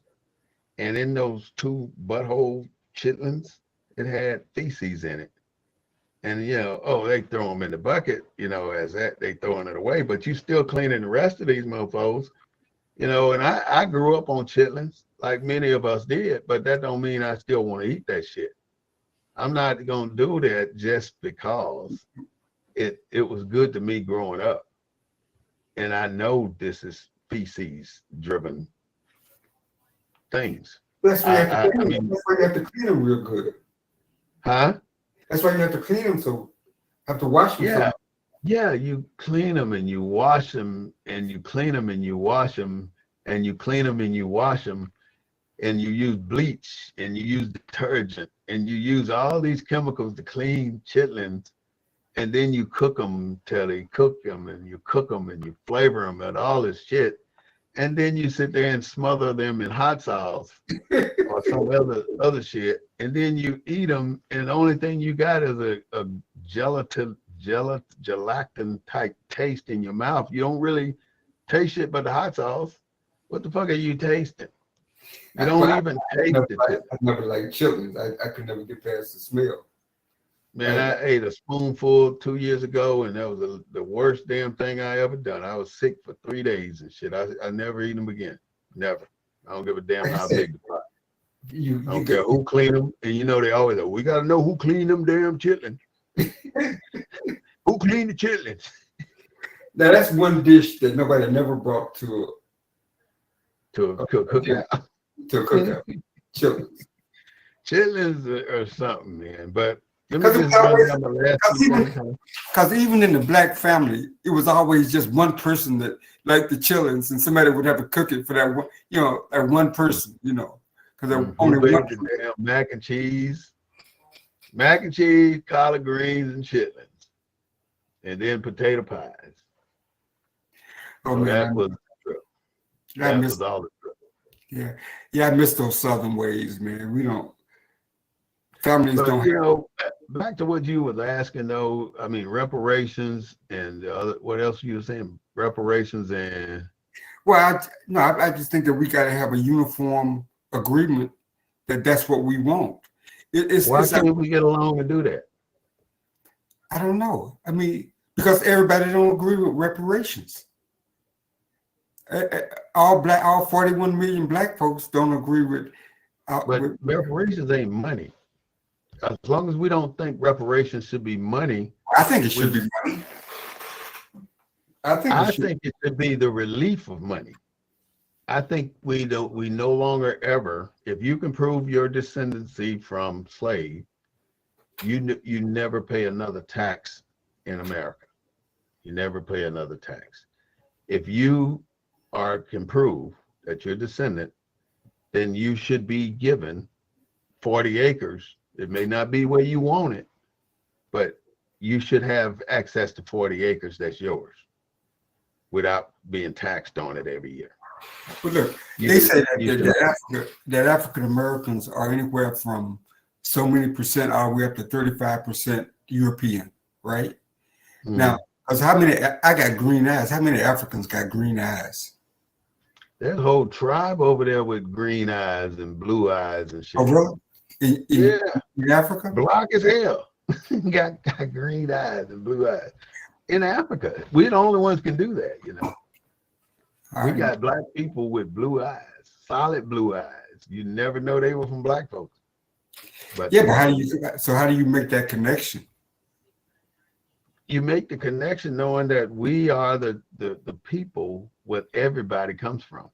We can be anything and everybody. We can be all white, we can be all black, we can have blue eyes, we can have brown eyes, we can have straight hair, we can have curly hair. We can do anything. But I get it. But I'm really just talking about the way America has constructed race. Mm-hmm. Perfectly. They put it in a perfect scenario. It's different than anywhere else in any other construction anywhere else in the world. Mm-hmm. Yeah, it's perfect. I mean, you can't ask for a better system. You know, it started even before Abraham Lincoln. I mean, they started framing the way this is going to be. And the people that came here initially came because they were not the chosen ones to stay in a particular country. They were the ones who thought that they were marginal citizens that needed to get the hell out before they went to jail or couldn't do, lost credibility for their families. That's why they left. Who in their right mind, with all the riches and powers to be, would want to leave all the riches and powers to be to get on a damn voyage that you don't know where the fuck you going? Who would want to do that? So people didn't want to do it. They did it for incentives. So let's say the prison colony in Australia. And what's that other country over there that they're fighting with now? Who? It's over there. It's not Australia, but it's the one right next to Australia. New Zealand? New Zealand. Is it New Zealand? Those were all expatriates from Europe. Every country is either from Africa to Europe to all over the rest of the world. Even the Belgium. Belgium was one of the first white groups to go into South Africa. And you see they befriended people even there until they itched their way on up into the mainland. And then they itched their way on up into getting people to work in their houses to help them build this and help them build that. And then they got all the guns and shit over there and got all the ammo they needed over there. And then they started forcing them to do this or forcing them to do that. And then they started killing people that didn't want to do what they expected them to do. And they started killing black folks. That's what they started doing. And they started taking them as slaves. Then they started sending them back. Huh? Like in South Africa, Rhodes Scholar, right? Rhodes killed millions of blacks. Mm-hmm. But they named one of the most, and then a black person just got a Rhodes Scholar like in this century, in this decade, the first one. Mm-hmm. But he was a master. King James was a slave trader. I mean, every place he traded slaves or stored his slaves, he named it Jamestown, Virginia, Jamestown, Jamaica, Jamestown, Africa. All those are his cities where he stored slaves. So then when you go through the Bible, I have a list of verses that would not like the Bible is inspired by God, basically. Everything about the Bible is an inspiration. So the King James Version is inspired by God. Mm-mm. The writings it should be an inspiration by God. But no, okay. So the writings in the King James Version are inspired by God. Yeah, but it's written by man. So what part of the King James Version is inspired by God? All right, let's go to one. Well, the entire King James Version, but there's sections in the entire Bible that are not inspired by God. And you got to ask yourself, is this a God inspiration? Can you look up Exodus 21, 2:26? Let's go to the Bible for a little bit. Let me look it up too.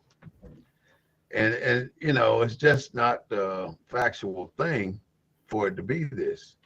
Let's see. Exodus 21. I spell Exodus. 2:26. Exodus 2:26.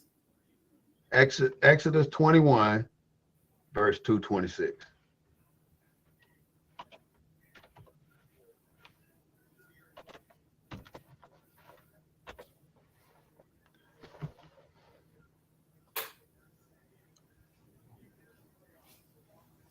Get it wrong. Let's see. I think that's not the one I'm looking for. That's not it. Let's try this one. Leviticus. That ain't it. Let's try this one. I got the verse wrong. I'm gonna try Leviticus 25, 44 to 46.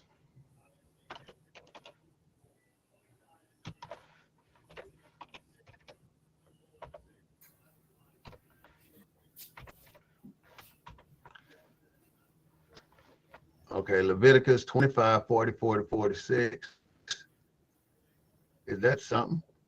I just put 44 in. 25, 44, and 46. 25, 44. And 46. Damn, I still got that one wrong too. I'm gonna try one more. Okay, your male and female slaves. I was myself looking up all the verses that, huh? Did you get it? Yeah, it says your male and female slaves are to come. You got it. Go ahead. From them you may buy slaves. You may also buy some of the temporary residents. So what does that mean? Permitted the Israelites. I couldn't. You were breaking up. Permitted. It's about slavery. Permitted the Israelites to purchase and own foreigners and resident aliens as chattel slaves because of their ethnic and social status. Is it? I don't know if that it or not. My filter ain't acting. That's what it says. Because I can't seem to bring up a single Bible verse. Say it one more time, please. It says, permitted the Israelites to purchase and own foreigners and resident aliens as chattel slaves because of their ethnic and social status. Mm-hmm. Yeah, so what it's saying to me, this is in the King James Version, and it's saying that white people are permitted to buy ethnic people. Okay, so that's biblical. So you're saying that that's biblical. I'm saying that this is not part of what God inspired. Why would God say that? Right, that's what I'm asking you. Because if he, listen to what I'm saying. This is not God. This is man.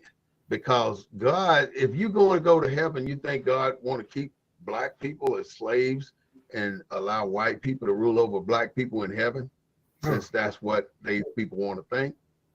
You know, why would that be? You know, God doesn't have slaves.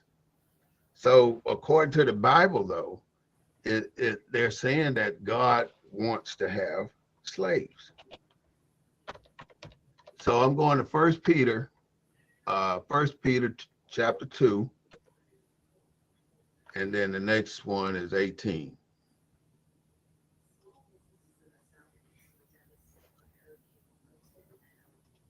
Verse 18? Yeah.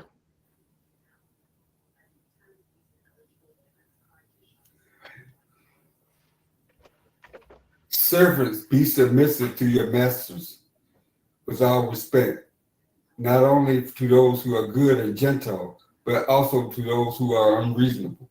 That's some bullshit. That's just King James trying to control his slaves. That's right. Not God.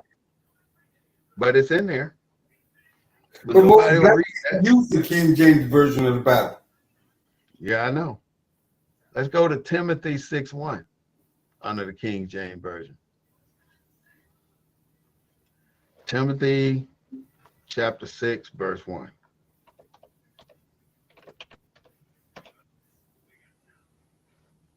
Where'd you get this? Who told you all this? I just do some research, ask some questions, you know, and I come up with stuff. All who are under the yoke of slavery consider their masters worthy of full respect, so that God's name and our teaching may not be slandered. God. See what I mean? That ain't godly there. But that's just somebody trying to control slavery. Okay. So why do we use the King James Version of the Bible? Because we're not.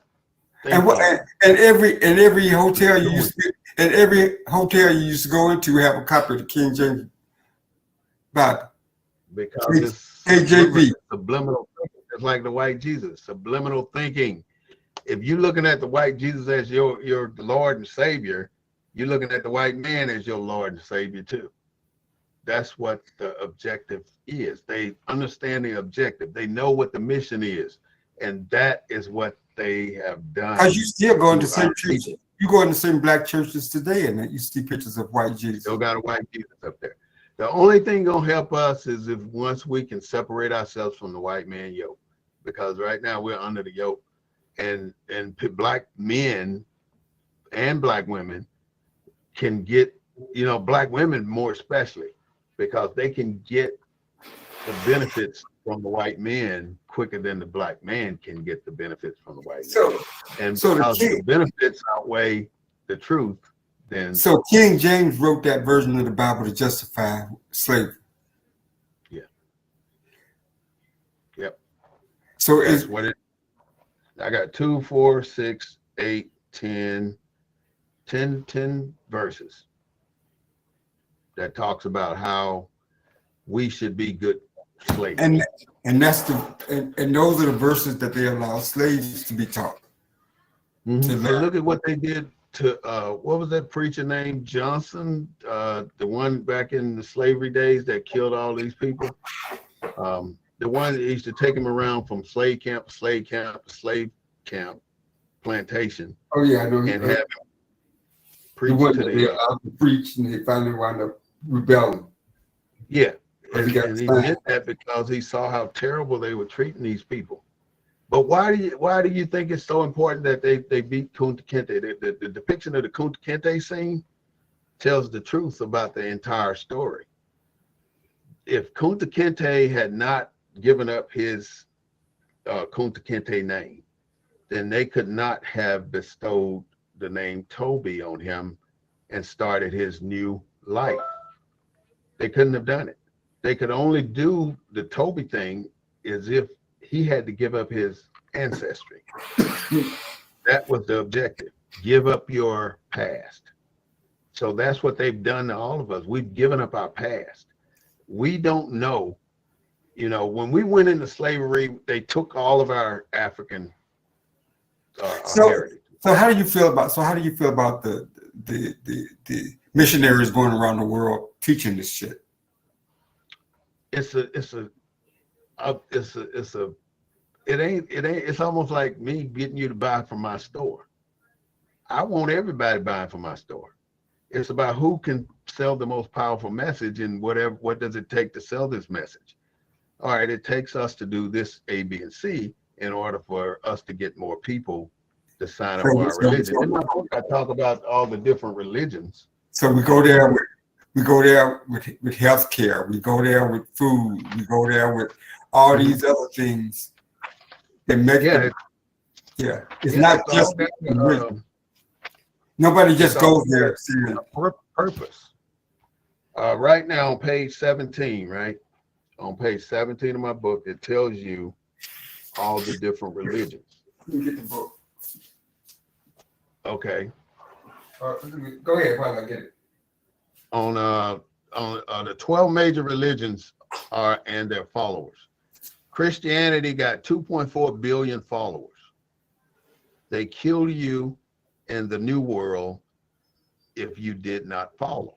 In other words, back then when they were spreading Christianity with John the Baptist and John the Evangelist was the most traveled guy, and he would break your neck if you didn't step on his platform with Christianity.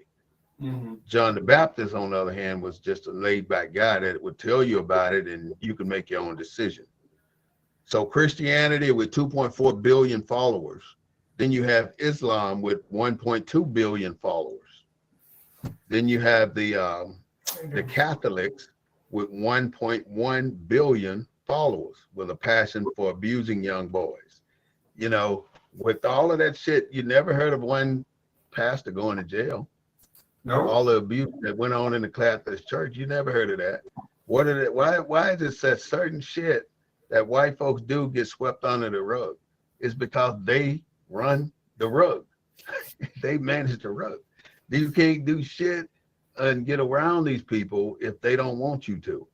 But if they like you, they will go through hell and high water for you, as if you've seen what they've done for Donald Trump. That's the third. The Catholics had the Knights, and what was it called? What page were you on? What page were you on? Page 17. The Knights, because I talk about religion, it says God is the invisible source of omniscient and omnipresent power.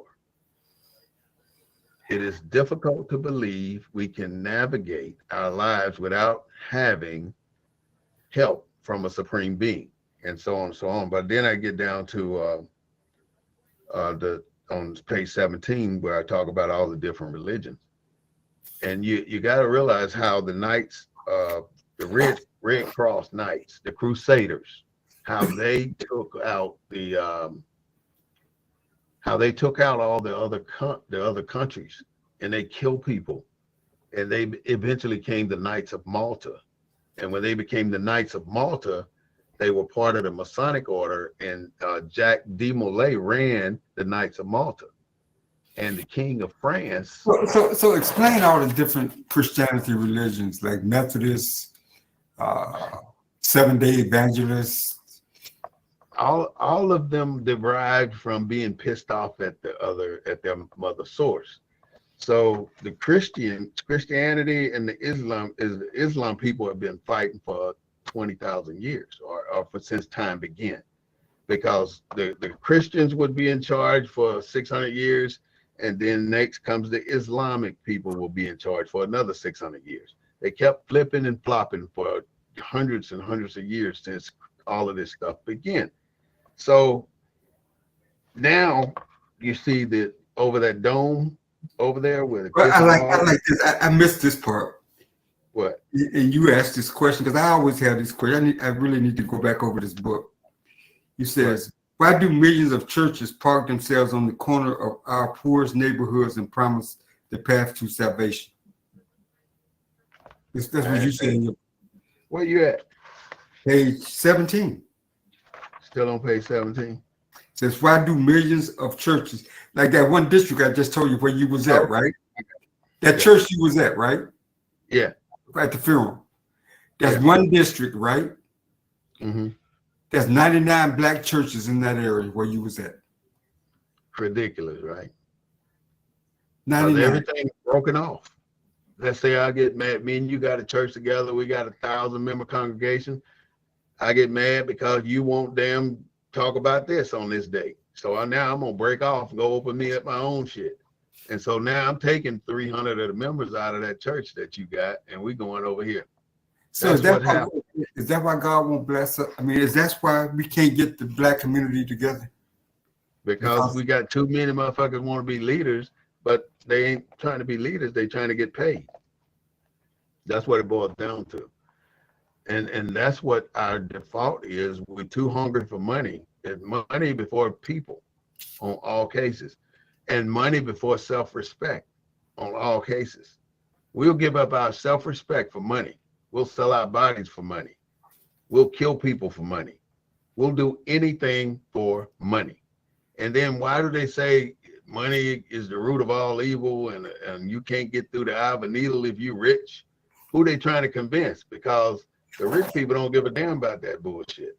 Well, you know, the native, the so-called indigenous people and the Africans, they believed in God, but they believed God existed everywhere. In in the trees, that when the trees rattle, that was the trees. That leaves when they rattle, that was God. So God wasn't So God didn't have to come down and teach you nothing because you appreciated nature. You know, you were wasn't one with nature. And you were one with nature. You wasn't destroying stuff out of greed. So the whole nature of religion is built around greed. I mean, established religion is built around greed. Because how can you have 100 churches in a black community and the black community look like crap? And you never see crime going down. You never see the neighborhood going up. Anywhere you see a church, the neighborhood's going down. Everywhere you see a black church, the neighborhood's going down. I mean, if you got 100 churches, the neighborhood should be idyllic. The trees should be healthy. No trash should be on the ground. You know, all that. And each church should have more than 40 people in it. Right. But you don't have a lot of people in these churches. Every penny they got going to paying the white man for the renting this building because they ain't buying shit. Yeah, because they in storefronts, they everywhere. And they're not serving the people. The people are serving the church. That church you was in, that pastor, that used to be a white church. Now, they built that part new. The other church was over there on South Post Oak. It's still over there. But most of those churches out there in that area that you was at, those were white churches. That was a white area before black folks moved in. That was those were white communities. Those were white schools, white neighborhoods. In fact, a friend of mine, he moved there in the 60s, 70s. I think it's 70s. And his white neighbor pulled a shotgun on him. Now he moving in, the white neighbor thought he was robbing the place. He almost got killed. He would be dead today if not but by a stroke of a miracle. Damn. He was moving in at night. He was moving in at night because he worked during the day. And he almost got killed. Still about to get killed in your own fucking house. He was moving to his own house, and his white neighbor thought that they was robbing the place. We're so embedded in these screwed up ways, man. It'll take too long for us to turn it around. I mean, the only way this is gonna happen is through a really, really major event, and that's why we even try this? I mean, why even bother yourself with politics or this show or anything? I can tell you, what we do today is not for today. What we're doing today is for 20 years from now.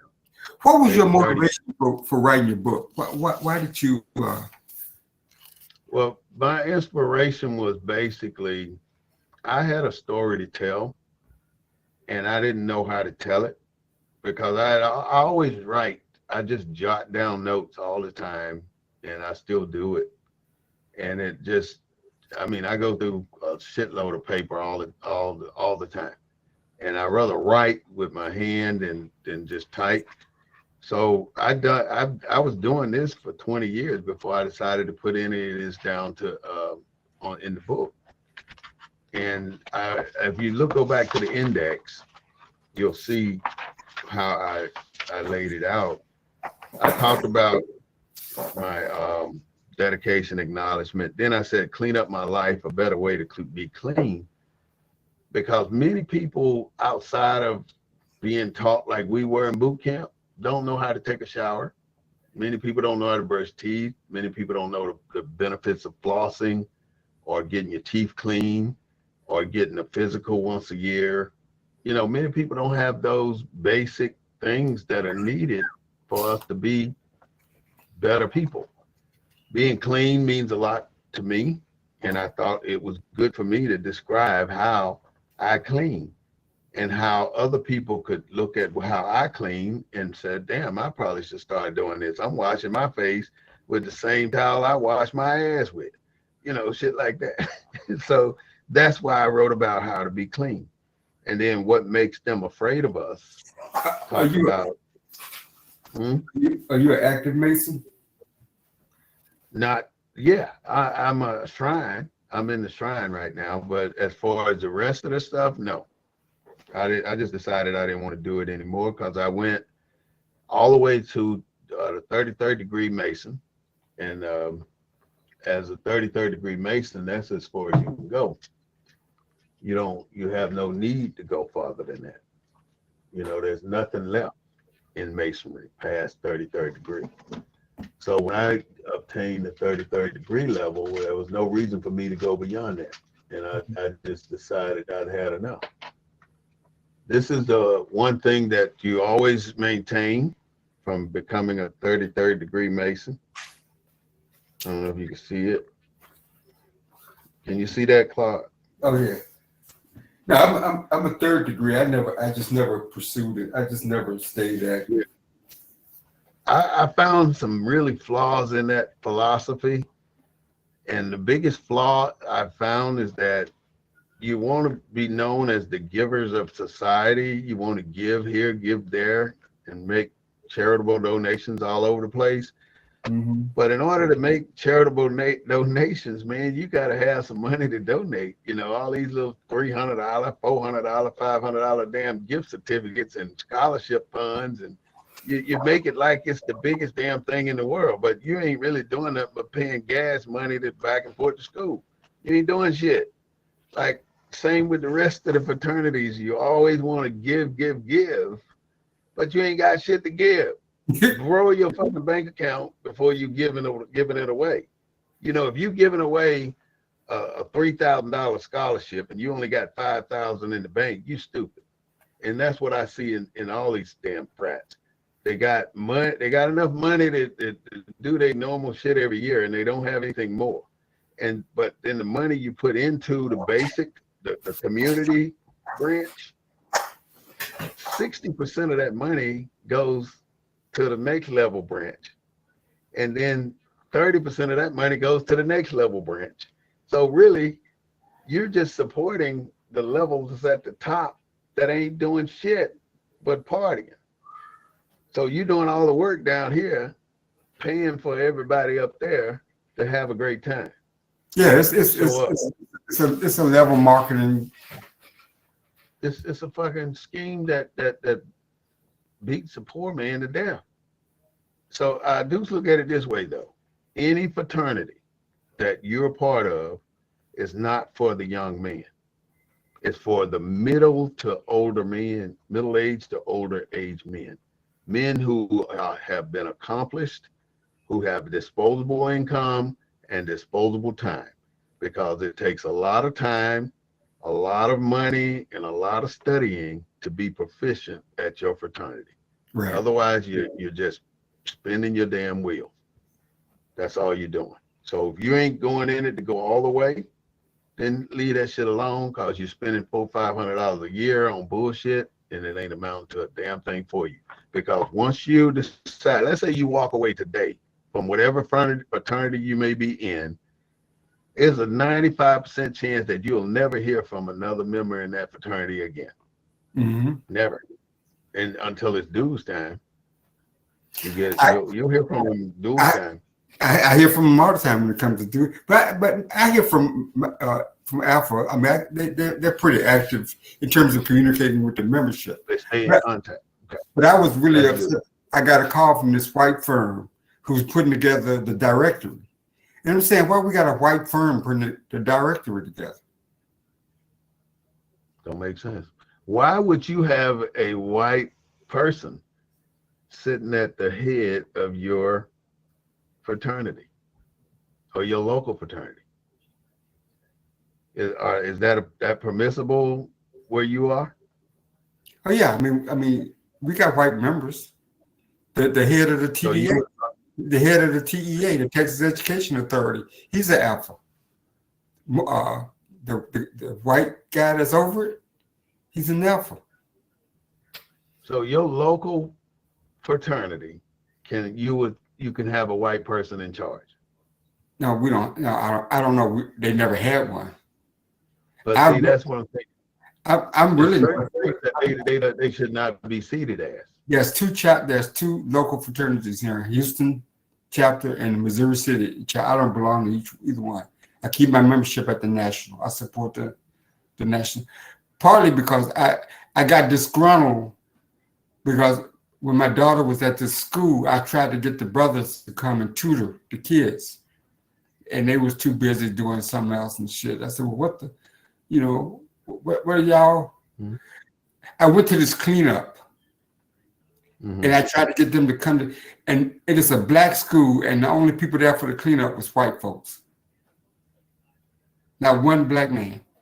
So I'm taking this picture. We're at the front of the school. I'm taking this picture. It is all white folks, and not one white person go to the school. That's why I had to let a lot go, because none of that stuff means anything. Doesn't do anything. And my wife is really doesn't do anything for, even at funerals. Brothers show up and they're incompetent with the funeral services that they supposed to be doing, and they make a mockery of your funeral service, like they supposed to be proficient. And then the first thing on their mind after every event is, let's go to the bar. Yeah. Let's go get a drink. What is more to life than going to get a drink, every time you do something. Then I got like the Mississippi Delta. How when you're at home, this is where you, You were stationed at Lawton? Lawton, Oklahoma, Fort Sill. What base is in Lawton? Fort Sill, Oklahoma. I worked for, the reason why I asked you about Lawton, because I worked for the Dr. Leslie Carnine hired me for the Wichita Falls Independent School District. And they was they were still under federal mandate from an old school desegregation order. And he hired me to help monitor the federal requirements. I met him in Little Rock, at a conference in Little Rock. And I went up to Wichita Falls. And I knew that there was an Army base up in Lawton. Yeah. You ever go to Wichita Falls? Yeah, I've been to Wichita Falls a few times, right on the coast, the border, right? Right on the border, yeah. Right. Was it I-44? I got some property 45 minutes from there right now. Oh, do you? For the in Commerce, Texas. I-44? Is that I-44, that toll road? I don't remember where it's at. I ain't been up there that long. It goes through it's like 45 minutes from the border. Yeah. From Oklahoma. So make black people invisible again. That's one of the objectives of white folks. In other words, make America great again. Mm-hmm. The blues. How do you interpret that? What? Make America great. Make America great. How do you interpret that as a black American? It's only one way you can interpret that as a black American, because make America great again, it only talks about what? Pre-Civil War. He never says that. He don't have to. I mean, the only way a white man want to make America great again is to make it pre-Civil War. Otherwise, he's not saying anything, because anything after the Civil War to present, they consider the demise of America, the fall of America. But he's explained what he meant by make America great again. What did he say? Well, he don't say it, because he leaves it up to the imagination. Because he's saying we need all y'all niggas back in slavery. You think that's really? Huh?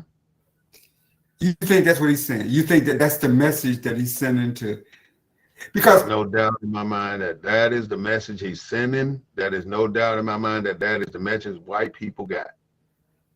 And nobody will ever tell you the truth about it, because everybody plays both ends against the middle and play like if he comes out and pushes an agenda of racism or this, that, and the other, we don't like this kind of people doing that. He's starting with Mexicans, and they too damn stupid to realize what the fuck is going on, still voting for this man. But his objective now is to target Mexicans. How about the 30% of black folks that voted for him?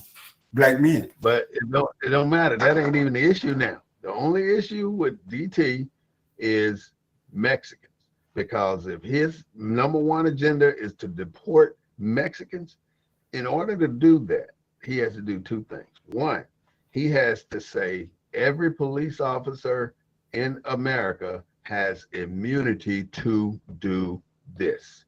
In other words, you can card any Mexican, any person that looks like they're Mexican, and find out if they're. He hadn't said he was going to do that yet. He doesn't have to. It's being done already. Police, everybody wants to be out in front and get favor of Donald Trump. So everybody right now already got plans. They got everything already laid out on how they're going to do this. It's already done. Every city in America can tell you with a white people with white people leading their police force can tell you how they will do this for how they will do it for Mexican Americans. They know already. They already know. You know, we've been on for almost 2.5 hours now, Claude. I'm going to go ahead and call it a day. And hopefully you can come on back in and let's say goodbye. But this is the Black News Network, the real voice of Black USA, broadcasting the news live from a Black perspective. We do not own the rights to the music, but we do own the rights to what we say. My name is Brother Smith-Bey. I am your host, and my co-host is Mr. Claude Foster.